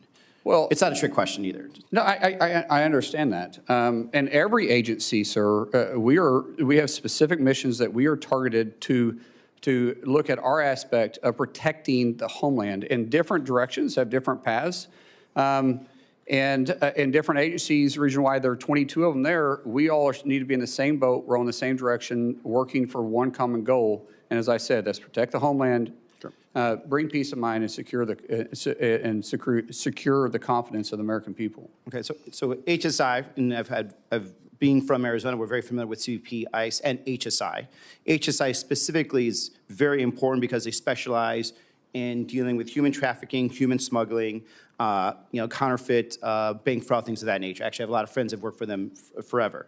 The reason I bring this up is because there is confirmed reports that the Secretary of Homeland Security has ordered HSI agents, pull them off what I just told you were very important missions, to go to Arizona and investigate the 2020 election results, right? That's a very big concern of mine because these agents should be doing the work they're doing. A lot of them already are, field ICE agents instead of actually doing these long-term investigations. But now they're not even doing the ICE enforcement. They're literally going back and looking into conspiracy theories. So, for my experience and seeing you both on the House and the Senate, do you believe that Joe Biden won Arizona in the 2020 presidential election? The reason I ask is because, again, you're potentially deploying HSI agents to Arizona to check a result using our taxpayer dollars to follow up on a conspiracy theory. Sir, I'm not familiar with what the former secretary did here, and nor am I here to debate what happened in 2020. I do know that there's an opportunity to look at 2020 and make sure that anything that went wrong we can fix moving forward, because what we wanted to make sure is that in the next election, be it the midterms or in 2028, the American people trust our election system. Trust is vitally important. I want to always look at past mistakes and past successes, because I've addressed this multiple times, and I know everybody's busy here, and I know you didn't get to hear me earlier. But Senator, I think we can always do better, and I want to do that. Just like you and I, we've worked on immigration issues before, but because we both know we can do it better. But you're talking about perspective. I'm talking about going back, and the fact that we're using Homeland Security funds, investigators that should be using their time and value more to check onto something that, by the way, had multiple independent audits, even one run by the Senate Republican and Senate State House representatives that passed, accuracy tests, hand counts, 14 court cases that were confirmed that Biden won in my state. And so when I have personal friends that are HSI agents, friends that I know are telling me they are now being diverted from their duties, and what they're doing is they're instead of investigating child sex trafficking, child abusers, drug traffickers, which I don't disagree, we have not been doing the best at, and certainly I think a lot of that was under the Biden administration, did not do that sufficiently. But now instead of it not being done, now we have the opposite, where some of these best trained people are being ordered by somebody within the chain of command of the White House, which I get to quest later, to go investigate this false this false conspiracy theory, right? And like, as much as, for me, a concern of mine, because, I do know you very personally, and we got into work together. I think you're an upstanding guy, and I reject this idea that you're not qualified for this job 100%. But when it comes to something as existential as this, that's when I have to start questioning, like, are you going to be in charge of a department that's going to say, you know what, HSI should not be used for this? As a matter of fact, no one in Department of Homeland Security should be used to do and investigate an election conspiracy. So that's, what I want to communicate on this. Like, I really urge you just to end the investigation. There's no reason why we need to go getting back to 2020. There certainly isn't any reason why we should be using these highly trained professionals that should be going after some horrible people to be investigating conspiracy theories that have been litigated multiple times and put them back where they were. Moving on from there, my other concern is something that I saw, with the previous secretary, and something that I've seen in myself in my time in the Marines, is that a chain of command is very important.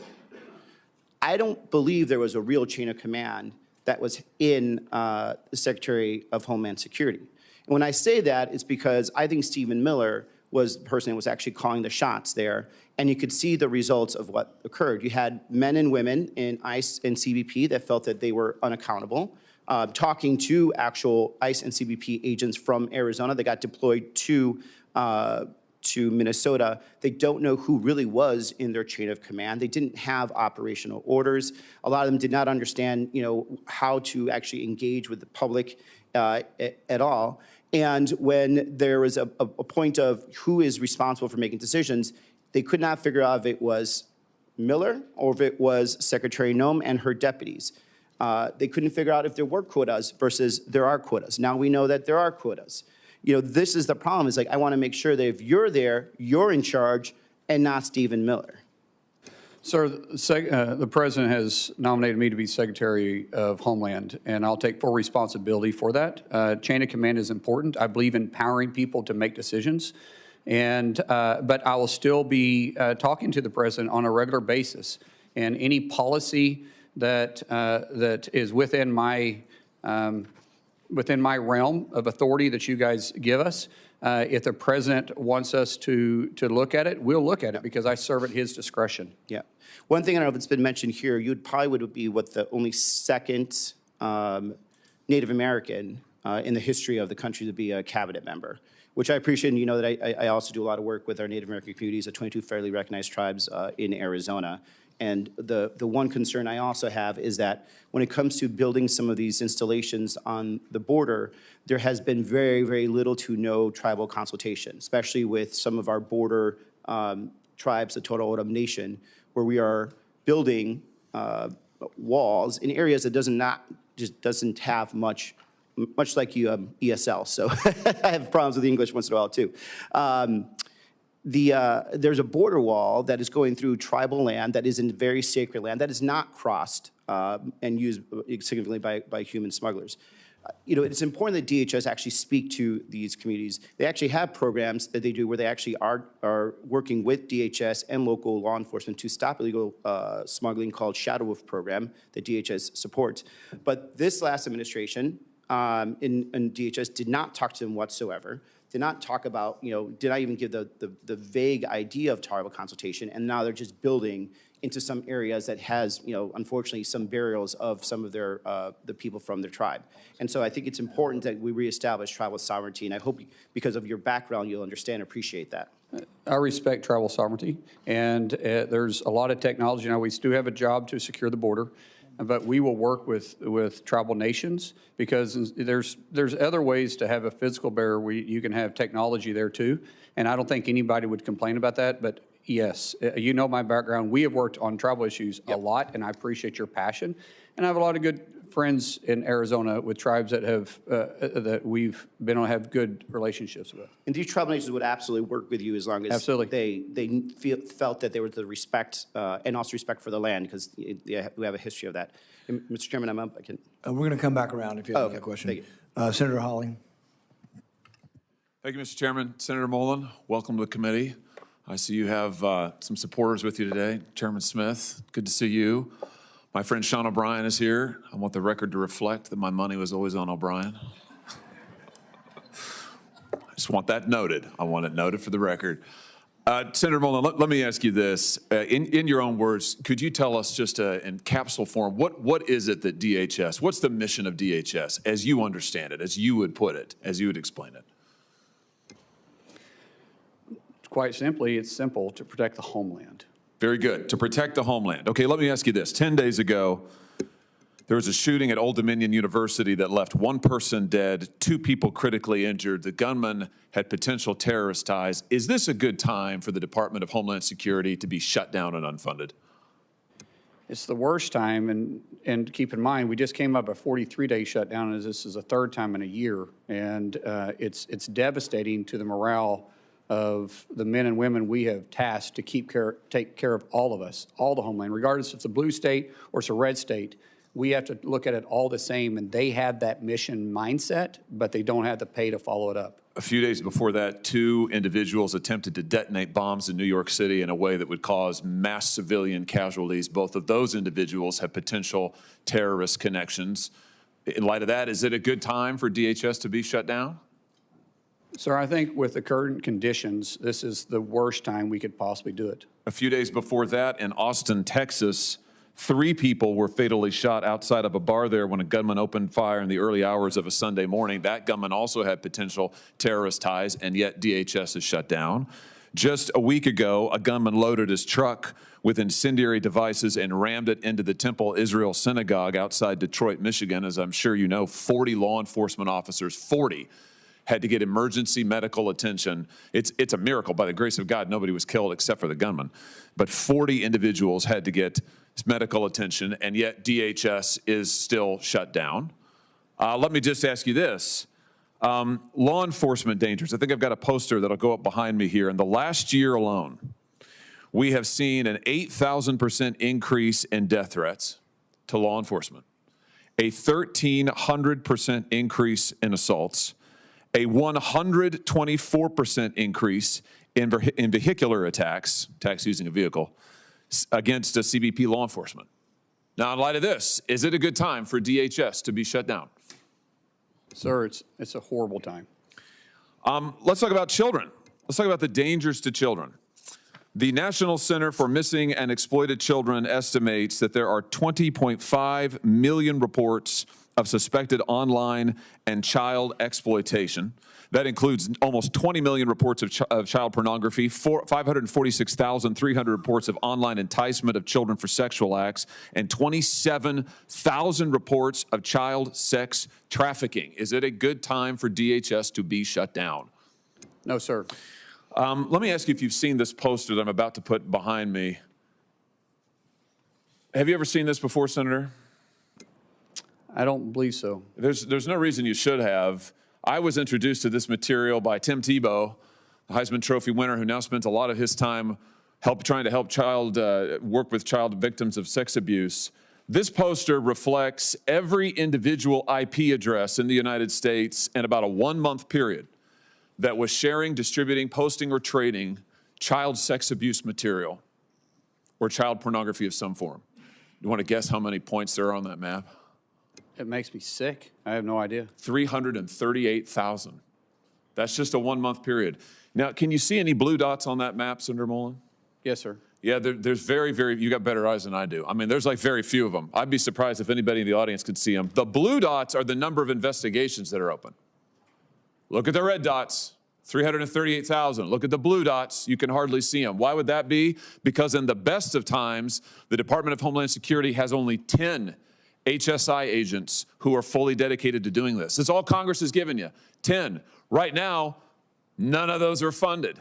Is this a good time for the Department of Homeland Security to be shut down? I think any parent can look at that and it makes you sick, especially with teenage daughters like myself. That's scary. We have to focus on this. It's very scary. That's exactly right. I'm glad to hear you say that. The Biden administration and your predecessor in this role, Alejandro Mayorkas, lost track of 450,000 children who were trafficked across our border over a 4-year period. 450,000 children. It's the biggest child trafficking ring that was set up under the last administration in the history of this country. The president has been doing a tremendous job. They found in the last year over 145,000 of them. That leaves almost 300,000 who are still missing. And yet, the Department of Homeland Security is unfunded and shut down. Let me just ask you again, does it seem like a good time for that? No, sir. Let's talk a little bit about the challenges that are being faced by people across the country who are facing natural disasters, as we have in my home state of Missouri. We had major tornadoes rip through Missouri last spring, all across the state, particularly concentrated in the eastern part of the state, the St. Louis area, southeast Missouri. We have thousands of people who are without power, who lost their homes, many who were injured. We have had much disaster aid approved by FEMA, but we're still waiting for some of that aid to get to us. And now FEMA is shut down. So I've got thousands of people in Missouri who are awaiting the aid that the president has approved, by the way, and that FEMA has approved, but that's in the process of coming to the state. I've got probably hundreds of people who are not able to go back to their homes and who are applying for individual assistance that hasn't yet been processed by FEMA, and now they're being told, well, sorry, there's nothing we can do because FEMA shut down. Does this seem like a good time for DHS and FEMA to be shut down? No, sir. In any airport in the country right now, if you go and look, you will find hours, backups of 4 and 5 hours. You'll find TSA agents. You alluded to this earlier, Senator. Over 10% of TSA agents now are not able to come to the job. Why? Because they make on average $45,000 a year. They can't afford their rent. They can't afford to buy groceries for their kids. They've missed now 2 paychecks. This is endangering the security of our flyers. It's endangering the security of our airports. This is a terrible time for DHS to be shut down. Here's my point. Whether we're talking about children who are missing, whether we're talking about the situation against our law enforcement officers, whether we're talking about the dangers to the homeland, we are involved in a major conflict overseas. This nation's homeland needs to be secured, and yet my friends across the aisle have shut down the Department of Homeland Security. They have defunded every agency we just talked about, and I just want to ask them, how long is it going to take? How long are these children going to have to wait in exploitation? How many more are going to have to go missing? How many TSA agents are going to be able to afford to put food on the table for their children? How long are the people of St. Louis and southeast Missouri going to have to wait to get back into their homes before we can finally have a vote to reopen the Department of Homeland Security? It is long past time. I welcome your nomination. You're going to be a terrific leader of Homeland Security. I can't wait to see you there. But it's time for this Congress to do its job and fund DHS and protect the homeland of the United States of America. Thank you, Mr. Chairman. All right, thanks, everybody. We are going to do another round of questions. I want to let anybody ask a question that wants to ask a question, but I really don't want to give everybody 7 more minutes. I want to kind of keep it to pressing questions. We'll start on the Republican side. Does somebody have a pressing question they didn't get to ask or would like to ask? I'll use back. Anybody else? Senator Ernst. Yes, thank you. Again, Senator Mullin, I truly appreciate you being here. And I do want to ask some questions. I do want to follow up. So many people have pointed out the various departments that exist and are not being funded under DHS. So we have really 50th, which is extraordinary. But the other significant anniversary that has impacted so many of us, especially those of us that have served in uniform, significant anniversary, the 25th year of September 11th, 2001. So right now, we are currently in our 32nd day of the Department of Homeland Security being shut down. We have men and women serving in TSA, in FEMA, in the Coast Guard, Secret Service, in the Cybersecurity and Infrastructure Security Agency, all of them under DHS, not being funded. Now, I just heard in the first round of questions, one of my colleagues on the left say, this has nothing to do with ICE. They are funded.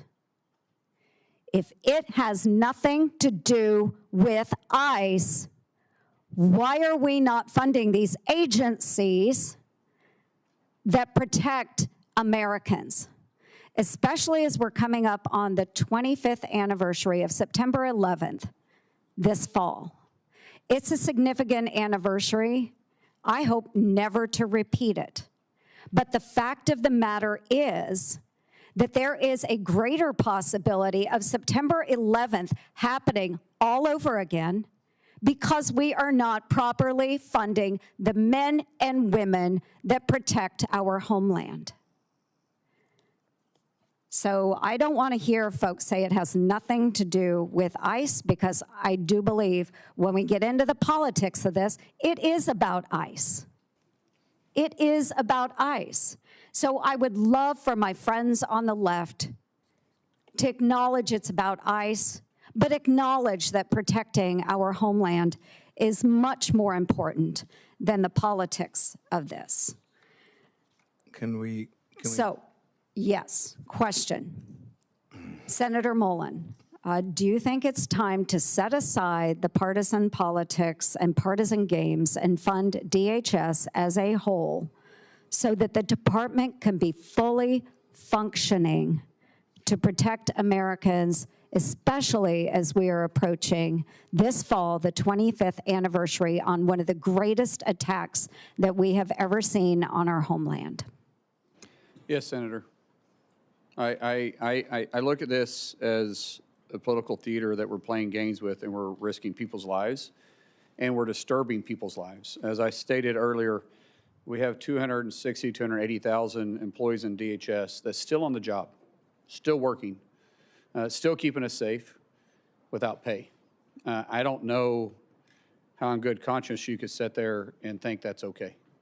It is not okay, and I look forward to your leadership at Department of Homeland Security. Thank you, Senator Mullin. I yield back. Senator Peters. Yeah, I have a couple questions for Yes, you, Senator Mullin. But before that, I just want to clarify what we're hearing about funding for Homeland Security. I think the political theater has been on the Republican side, because there is really no debate with any of my Democratic colleagues that we need to fully fund FEMA, that we need to fully fund the Coast Guard. We need to fully fund CISA, to fund all of those other areas. The TSA folks all should be fully funded. But unfortunately, my Republican colleagues who control the floor, you are in the majority, you determine which bills go on the floor and which ones are up for a vote. The way we can do that so we don't have a floor vote is we can go and move by unanimous consent and move a bill and say, is there anybody that objects to this bill? And if they don't object, it immediately is passed. That's the procedure. So folks at home watching this, we have bills that will immediately pass and could pass today. We have put on the floor bills to fully fund TSA, and my Republican colleagues have objected. I heard all this support for TSA today, so I hope you tell your colleagues, don't object to the TSA funding bill. Please don't do that. We could pass it today. God, that would be great. But we heard a lot of theater, all this stuff. FEMA, pass it today. Coast Guard, pass it today. CISA, cybersecurity, pass it today. So as the nominee for Homeland Security, I would hope you would tell your colleagues, boy, this is really important. Don't object to the bill that allows us to pay for this. Now, granted, the CBP and ICE are not in there because we are around negotiating about making sure that there are guardrails in place so that local or that federal agents have to abide by the same rules as local police. You know, when I go home and I say that, everybody says, really? They don't have to do that now? I'm like, no. But Republicans are going to hold TSA hostage. They're going to hold Coast Guard hostage. They're going to hold FEMA, CISA. They're going to hold it all hostage because they don't want to give any ground on making sure we just have common sense guidelines. We have a solution for that. Pass the bills for all of these other agencies. Pass them. They can happen today. We've tried for the last 2 weeks, and my Republican colleagues object. Don't object anymore. And then let's focus on trying to come together. And I appreciate your comments about how we come together. Let's come together and figure out how we put common sense guidelines in place for federal agents that are operating in our communities. You've expressed an interest in doing that today, and I take you at your word for that. So let's do that. But let's not make TSA a hostage in this whole thing. Let's pass the bills. We can do it. So I've heard it. I heard HSI funding from one of my colleagues here. I want to be clear, HSI is funded because both CBP and ICE are fully funded because of the big bill that passed last year. So that funding isn't even in jeopardy. What's in jeopardy, we can fix today. All the things that are not being funded, we can fund today. And every single Democrat is for it. There's only one Republican. It only takes one Republican to object, and apparently that keeps happening. I'd talk to that one Republican and say, stop objecting to this. If you truly all believe in that, stop objecting to it. HSI is getting money now because of the big bill. But what's the problem with HSI? And I agree with my colleague with child exploitation. I'm going to be at the top of the list when it comes to making sure we're doing as much as we can to stop that. But unfortunately, this administration has actually transferred all those HSI people to immigration enforcement. They're not even doing what they were supposed to be doing. So I would hope if you are confirmed, you will bring those folks back to their role that my colleague says is so important, which I agree with. But why did the administration send them off to immigration work then? Apparently, the administration doesn't think it's as important as my colleague. And I just want to wrap up here. Questions that we had related to your bio. And the biography is important. And it's important that we fully understand how you're presenting yourself. And if there are any ambiguities, we want to work that out. On March 11th, I sent you a letter asking for information about any activity related to any special assignment, which you talked about here today, that you have been involved in. There was no exception for official travel or any of that. We just asked any of these special assignments that you have talked about.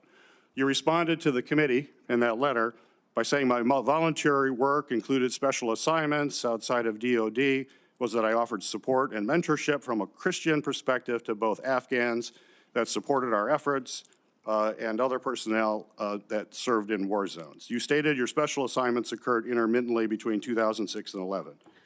My letter did not exclude official travel, and it also gave you explicit instructions in that letter for providing classified information, how we could do that, and do it in a way that protects that classified information. You didn't provide any of that. And today is the first time that I'm hearing about your classified activities from 2015 to 16. Quite frankly, as we've had these conversations, you have not been forthcoming with me or this committee. The story always seems to evolve, to kind of change. And as you know, candor, honesty, transparency are absolutely critical, particularly at this time to try to build trust as the Secretary of Homeland Security. So we have to clear this up. We feel pretty strongly we have to understand exactly what this is, especially with all your public comments that have raised a lot of questions. We've checked. The SCIF is available. We're going to go in the, we would love to have you come to the SCIF and tell us exactly what you're talking about. I think that'll put my colleagues' mind at peace. Would you be willing to go to the SCIF this afternoon and tell us the classified activities you're talking about? Sir, I think this committee made it very clear with the paperwork they gave me that I do not have to disclose my my official travel. That was part of the documents. And it went over 2 or 3 times. I complied with exactly what the committee said. And there is no statement for, or no area for mission work and mentorship. That was a volunteer basis that I did on my own time. And it was very specific over and over again that you don't have to claim official travel. We want to know what this supposed classified work was. We have real questions about it. I asked the FBI yesterday, I said, and if someone had appeared in any classified document, any document, would that be in this report? And they said yes. I said, well, I don't see anything for Senator Mullin. Why is that? They said nothing showed up. We queried the Department of State, the Department of Defense, other intel folks. So you're in no classified document that the federal government has, according to the FBI, and yet you're telling me you did all this classified work. I don't understand how that recognizes. Sir, I didn't say all. I was very clear with what I said. I get what you're trying to get to here, and that's fine. But I complied with everything the document said, and it was official travel, and it was a classified trip. Well, let me just chime in on this. I've agreed. This is the fastest hearing anyone's ever had. This will be the fastest vote anyone's ever had. And that's despite my qualms and problems with your nomination. And I'm willing to do that. But when the FBI came to my office, I asked them if you had done any kind of work for the CIA, the DOD, or any other. I haven't. Let me finish. Any of these kind of agencies or any kind of classified work. And they said the way it works is you would have a separate folder if you'd been involved in classified missions somewhere, and we would get to see the folder, and then we wouldn't talk about it. We would look at it privately, and we would know what you're referring to. So it's confusing to us because there may have been some papers that said your official trips were excluded. I don't know which ones were and weren't, but you've now mentioned today that you have activities you've done. And so I think it would be easy, and I'm still willing to have the vote tomorrow, but I can cancel the vote tomorrow. I'm still willing to have the vote, get this done, and get it over with. But I think that just to make clear, and it doesn't sound like it's a secret you're too concerned about divulging, if you would to spend an hour and go to the SCIF or 30 minutes and just tell both the ranking member and the other, and it would be private and it won't be revealed, I think it would get this over with and we wouldn't have a complaint about going ahead with the vote tomorrow. I have no issue with that if you guys get cleared on it, because way my understanding was there was only 4 people read in it, and it was a special program inside the House. Just like I wasn't on Intel at the time, I'm not saying I was, but I have no issue with that at all. I would welcome being brought up. It's very unique, and That would fun. be on you. We're not going to try to figure out who the 4 people are and whether we can have approval to it. And I don't but if you're doing something choose- that important, Yes. really it probably ought to be revealed and discussed in a Sir, classified manner. Senator, or Chairman, it's not on me I don't have the authority to do that. This is why I said I was very clear, sorry, that I never talked specific dates or locations on this. And so I have zero issue with talking about it. But do it this afternoon. I don't have clearance to talk about this afternoon. I don't. It's not me to release. This is a to release it. legislative program. This is a program that Congress assigned you to? Yes. This was within my official duties. Who assigned it to you? Sir, that's not for me to talk to you about on this. I'm sorry. This isn't a classified setting. I'm sorry. I'm not trying to be ugly. You know how classified situations work. Which agency classified it? It wasn't an agency. It was done here, in the House on the time. The House classified it. I'm assuming.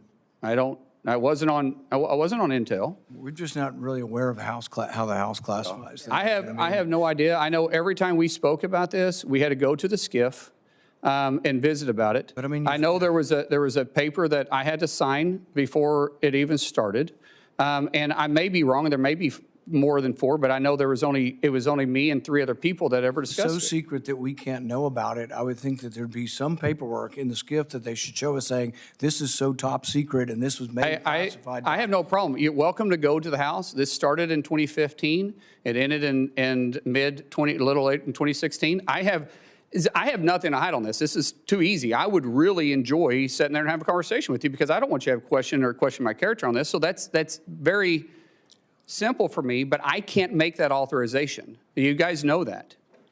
Well, it's a little difficult for us to go ask about a program that has no name, and we have nobody that we know to talk to about it. So I don't know how we would begin doing this without your cooperation.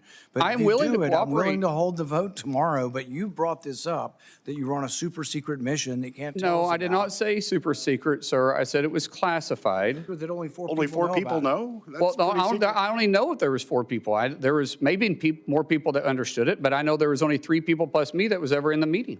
And so as far as I'm concerned, only 4 people was read in on this. So you were on the Intel committee? No, not at the time. No, sir. I was on the Intel committee after that. What committee were you on at the time? You got to think about 10 years ago. Energy and Commerce. So it was an energy and commerce top secret effort. Senator, I know what I'm getting upset about a little bit here is that your tone that you're saying that in a condescending way. I did what I was asked to do. I'm trying to find out who we would talk to. Sir, I've told you exactly what happened here. I was not required to disclose this on any official travel. Your documents were very, very clear on that. So I don't know what else you want me to say. You said you can go find out. Go find out. And then when you guys say it's good for me to talk to you, I'll be happy to talk to you about it. I can't talk specifics. If you want to talk about in general ideas, let's go down and talk in the SCIF. I'm okay with that. But I can't get into the necessary specifics or who made the decision to do it. But I can talk in general, and I'll be very, very glad to do that with you. And even Senator Langford, I know, is on Intel. He can come down with us and visit with us about it. No issues with that at all. Perfectly clear and okay with it. But it's not for me to release this. So if you guys want to do that, we can leave here, go down there and talk about it. Did this mission involve exchange of fire? It wasn't a mission. It was an official travel. With specific deals or for specific fact-finding, just like any official travel is, that they wanted clarification on. And so, like I said, be happy to talk to you about it if you guys want to. And it was in a conflict zone? Sir, once again, I'm not talking about specific details or dates because we've revealed that this was a classified situation. Now I'm not going to talk about because anything I've talked about in the past wasn't referencing any of this, but I'm definitely not going to get into it now. It's talking about specific dates or details. We would have no way of exploring this unless you were willing to cooperate on who did. I don't know, Chairman, I don't know what else you said, what else you want me to do. I said I will go down there and talk about this with you in a SCIF, but I can't give the specific, all the specific details. There's no reason to think that somehow we're not qualified to look at classified information. Yeah. And so the thing is we would have to know. There is a lot of programs out there, Chairman, that you know is based on a need to know. Right. And maybe you can talk to Senator Langford about this too. Senator Langford, would you like to talk about? I'm glad to jump in. This feels, as my mom used to say, a mountain out of a molehill, where he is offered over and over and over again to say, let's get into a classified setting. I just left the worldwide threats hearing where I had to run over to be able to run back there. And meeting with all the folks there were several questions that I asked there that they gave me a partial answer and said, I'll give you the rest of this answer in a SCIF. And everybody goes, oh, okay, I get that. Because there are some things that are sources, methods, or actions that we're all keenly aware of on this. And I don't know what else he could say at this point other than let's get into SCIF and let's actually talk about this. Why don't we start with that initial meeting and see how that goes? Yeah, we'll have an initial meeting. Yeah. That's what we asked for, Senator. Yeah. He said he couldn't do that because he wasn't authorized to. No, I did say that. I said I can't give you all the details to it because it's not for me to release it, but I can talk to you in general about it, but not in this setting. Yeah, and let's get the information out and be able to talk it through and be able to find out what this is. All of us have been in classified settings before. Let's try to get it done this afternoon so we can. I'm available right after this. So if we're, Senator or Chairman, if you want to, we can go leave from here and go straight there. Yeah, and let's try to get the hearing finished. So I really want to, let's try no more speeches back and forth on all the ICE stuff if we can. If you kind of just conclude that one, can I come back to you in a minute? Sure. All right. Senator Hassam, let's try to get off of funding ICE and stuff. Let's just try to stick to the nomination for now. I appreciate that, Mr. Chair. I do have to take a moment because during my first round of questions, I discussed the current impasse we find ourselves in over ICE reforms and DHS funding, and I didn't speak clearly, so I just do need to clarify my comments now. ICE already has significant funding right now for the President's budget bill, from the President's budget bill last summer, which provided the agency with several times more money than its annual budget and gave ICE broad discretion about how to use that money. That means that the partial shutdown that we have right now has nothing to do with whether ICE has the usual levels of funding it needs to operate, since the agency already has many times its annual budget. It's about, instead, the need for policy reforms to help ensure that ICE operates using the same kind of standards that state and local law enforcement in New Hampshire and around the country uphold every single day. Now, Senator Fetterman was right earlier when he pointed out that this shutdown is impacting other parts of DHS that handle cybersecurity and transportation security and other critical functions. We need to resolve it right now, and as Senator Peters just described, we have been pushing to do that in the ways that the minority can. We need to reach agreement on ICE policy reforms or by funding the rest of the department while we continue to negotiate on those reforms, something I strongly support, but unfortunately Republicans have blocked. The reforms to ICE are critical. DHS is supposed to be prioritizing the removal of dangerous and violent criminals. Instead, we've seen DHS agents assault and even kill American citizens while wearing masks, seeming without accountability. So now this is the question. Senator, if a masked ICE or other DHS agent kills an American citizen, should local law enforcement be allowed to investigate and hold that agent accountable? Unfortunately, local law enforcement isn't supposed to be investigating federal. That's what DOJ and FBI is for. Now, we will communicate with local law enforcement, but that's not their job. FBI, it's just same thing if in most municipalities, if there's a fatality shooting, there's another agency that oversees them. And in this case, it'd be the FBI who is set up inside the DOJ to investigate those. So you've answered no, and your answer would make ICE unaccountable, and that endangers not just the rule of law, but also the security of all Americans. I wanted to get to one other question. During the past year, DHS leadership cut CISA's expert workforce by nearly a third.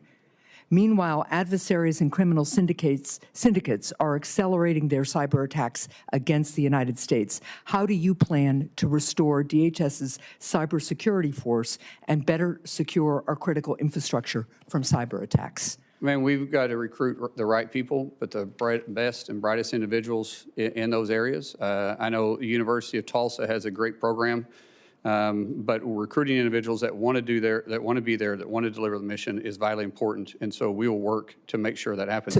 So you agree we need to add people back into CISA and pursue this critical function, and they need to be nonpartisan experts with experience and commitment to the safety and security of our country, wherever that leads them. No one in the Homeland should be looking at this from a bipartisan perspective. Now, if you want me to talk about staffing numbers, I don't know what the mission requires, but we'll be staffed adequately if we can find the right people to staff our to make sure that we're mission capable. Thank you, Mr. Chair. Out of respect for your desire to move things along, I will submit for the record a question on non-intrusive imaging at the border. It's supposed to be ready to do for every vehicle entering the United States, especially to detect fentanyl.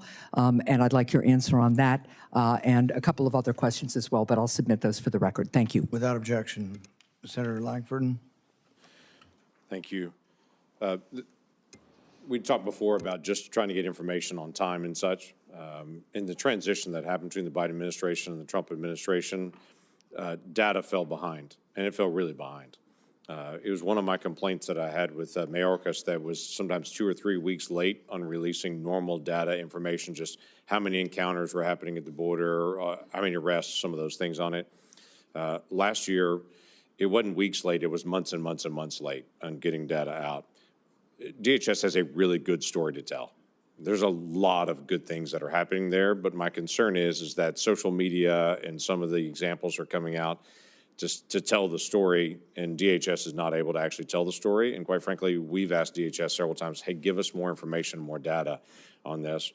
One of the things I'd love to know is just, you've been one of us for a long time in this. You know the importance of oversight and what that means on this, to be able to get data to members of Congress and to the American people. And so quite frankly, we can see the story as well. So I'm not asking for a pledge because I already know your heart on that, but want to just be able to open that up on how we can actually get more data and information. Our Ledge Affairs Department, I'm going to stand up and make sure that we're communicating and getting the information you need. It's not going to be fixed overnight. But it does frustrate me as a former member of the House and definitely a current member in the Senate that when we make a request, it's not seen. Now, there is a difference between making actual requests because you're wanting to get to a solution versus harassment. Badgering people. Yes, there is a tremendous amount that happens. Both sides play the games, and I'm just not going to play that game. I'll work with any senator, I'll work with any committee to make sure that we are getting the information you need to do your job. But just for harassment purposes, don't, please, I ask you, if you want me to do my job and do it right and be transparent with you, don't play games with me either, because, and if you have real concerns, like I said, everybody on this committee, and really for our colleagues for that matter, have my personal cell phone. That number I have no intentions of changing it unless somebody leaks it. Yeah. Hopefully that wouldn't occur on it. One other quick question on this. Ali Mayorkas, when he sat at that desk before, he and I had a lot of conversations about what they called, was labeled the special interest aliens. These are folks that come from known areas of terrorism, but we didn't have any information on them specifically, and so the Biden administration just let them in. They may say, well, we know somebody in your family as acts of terrorism, but it's not you. So they just labeled them special interest aliens and released them into the country. That we know of about 70,000 of those individuals. The Trump administration in the last year and a couple of months has picked up 50,000 of those. That's part of this enforcement that's out there to be able to identify folks that I've been ringing the bell on over and over and over again, saying, why are we letting people in that we literally say, yeah, they could be a terrorist, they could not be a terrorist, we don't know. Somebody in their family is, but we don't know them if they are on it. So they were just released into the country on that and given that label. In fact, I was told, we'll keep watching them, but when I went to the FBI and asked them directly, they were like, there's no way we can track 70,000 people. So there's been a lot of good work to be able to try to identify where those people went, who they're associating with here in the United States on it, and then removing them from the United States. There's still about 20,000 left.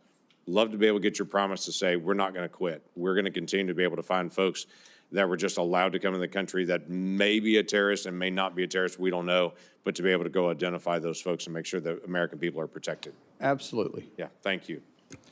We're almost done. We have 2 people left who haven't responded this round. We've had a lot of debate over ICE funding. I hope we can ask just some specific questions to the nominee. I can't control what you ask, but that's my hope. Senator Blumenthal. Thanks, Mr. Chairman. Senator Mullin, just months before the war with Iran began, the Trump administration negotiated a back-channel agreement, a deal with the Islamic Republic to deport Iranian nationals, including asylum seekers, dissidents. There have been public reports about it. CNN on January 26, 2026, New York Times reported it in a couple of articles in September and December, that flights in around that time deported tens of those kinds of Iranian nationals back to Iran as part of this secret agreement. I want to tell you about one husband and wife, Christian converts from Islam, who were sentenced in absentia to 9 and 11-year sentences by the Islamic Republic. They fled to the United States seeking asylum, but they were detained by ICE on arrival. The wife was deported. She managed to take refuge in Turkey. The husband, I'll call him Mr. H, is still here, but he's facing deportation despite showing scars from the beating he received by a government gang. I have both of their declarations. I'd like them to be entered in the record. There are Iranian-American organizations like the Iranian-American Legal Defense Fund that have further information. I have no doubt that you share my outrage about the treatment of this couple and other Iranian nationals who were deported possibly to torture and death in Iran.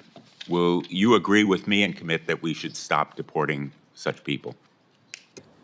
Ma'am, sir, I don't know the specifics behind this. I think before I can talk about in hypotheticals, I would need to know what the reasons behind it, but I don't want to deport anybody that's here illegally, or here legally, I mean. And most definitely not individuals that have done everything possible to be a contributor to society. But in these specific cases, I don't know. I'm not familiar with them. I don't know if there's something else in the background that would cause the administration I'm to do talking it. in general about tens of people, as many as 55 on one flight, 15 or so on another, not just this couple. But in principle, we should not be sending Iranian dissidents and asylum seekers back to Iran. Wouldn't you agree? Sir, we do know that our enemies want to infiltrate us and use our rules and our generosity against us. And so I don't know the specifics of these. I don't know their background. I don't know what the reasons was, but I will be happy to look into it. let me ask you about another topic. I'm glad that you've committed that there will not be the kind of review that Secretary Noem imposed on contracts above a certain amount uniformly by your office. But I'd like your commitment that you will help us investigate another abuse of authority. Corey Lewandowski apparently was in charge of approving all contracts. One of them was a $220 million contract that was related directly to Kristi Noem's being fired. They bypassed procurement rules to award that contract to a shell company that was created days before to benefit a Republican consulting firm with close ties to Secretary Noem and Mr. Lewandowski.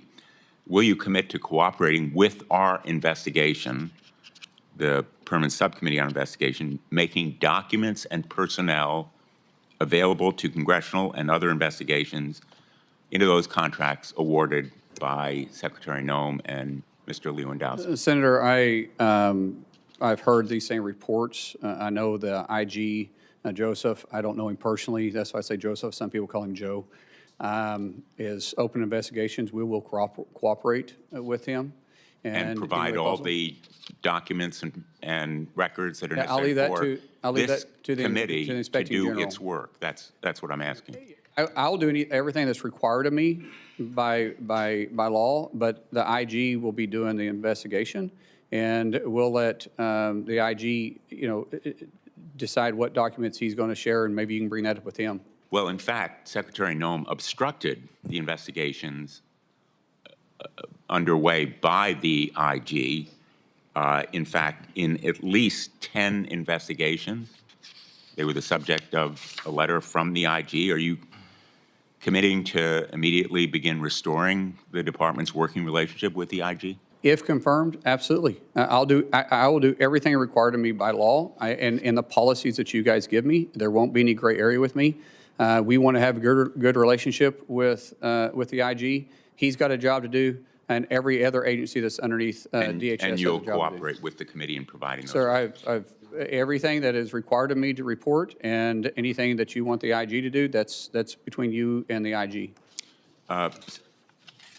Senator Mullins, I don't think I need to tell you that the American people have been appalled and angered by what they've seen in the excessive use of force.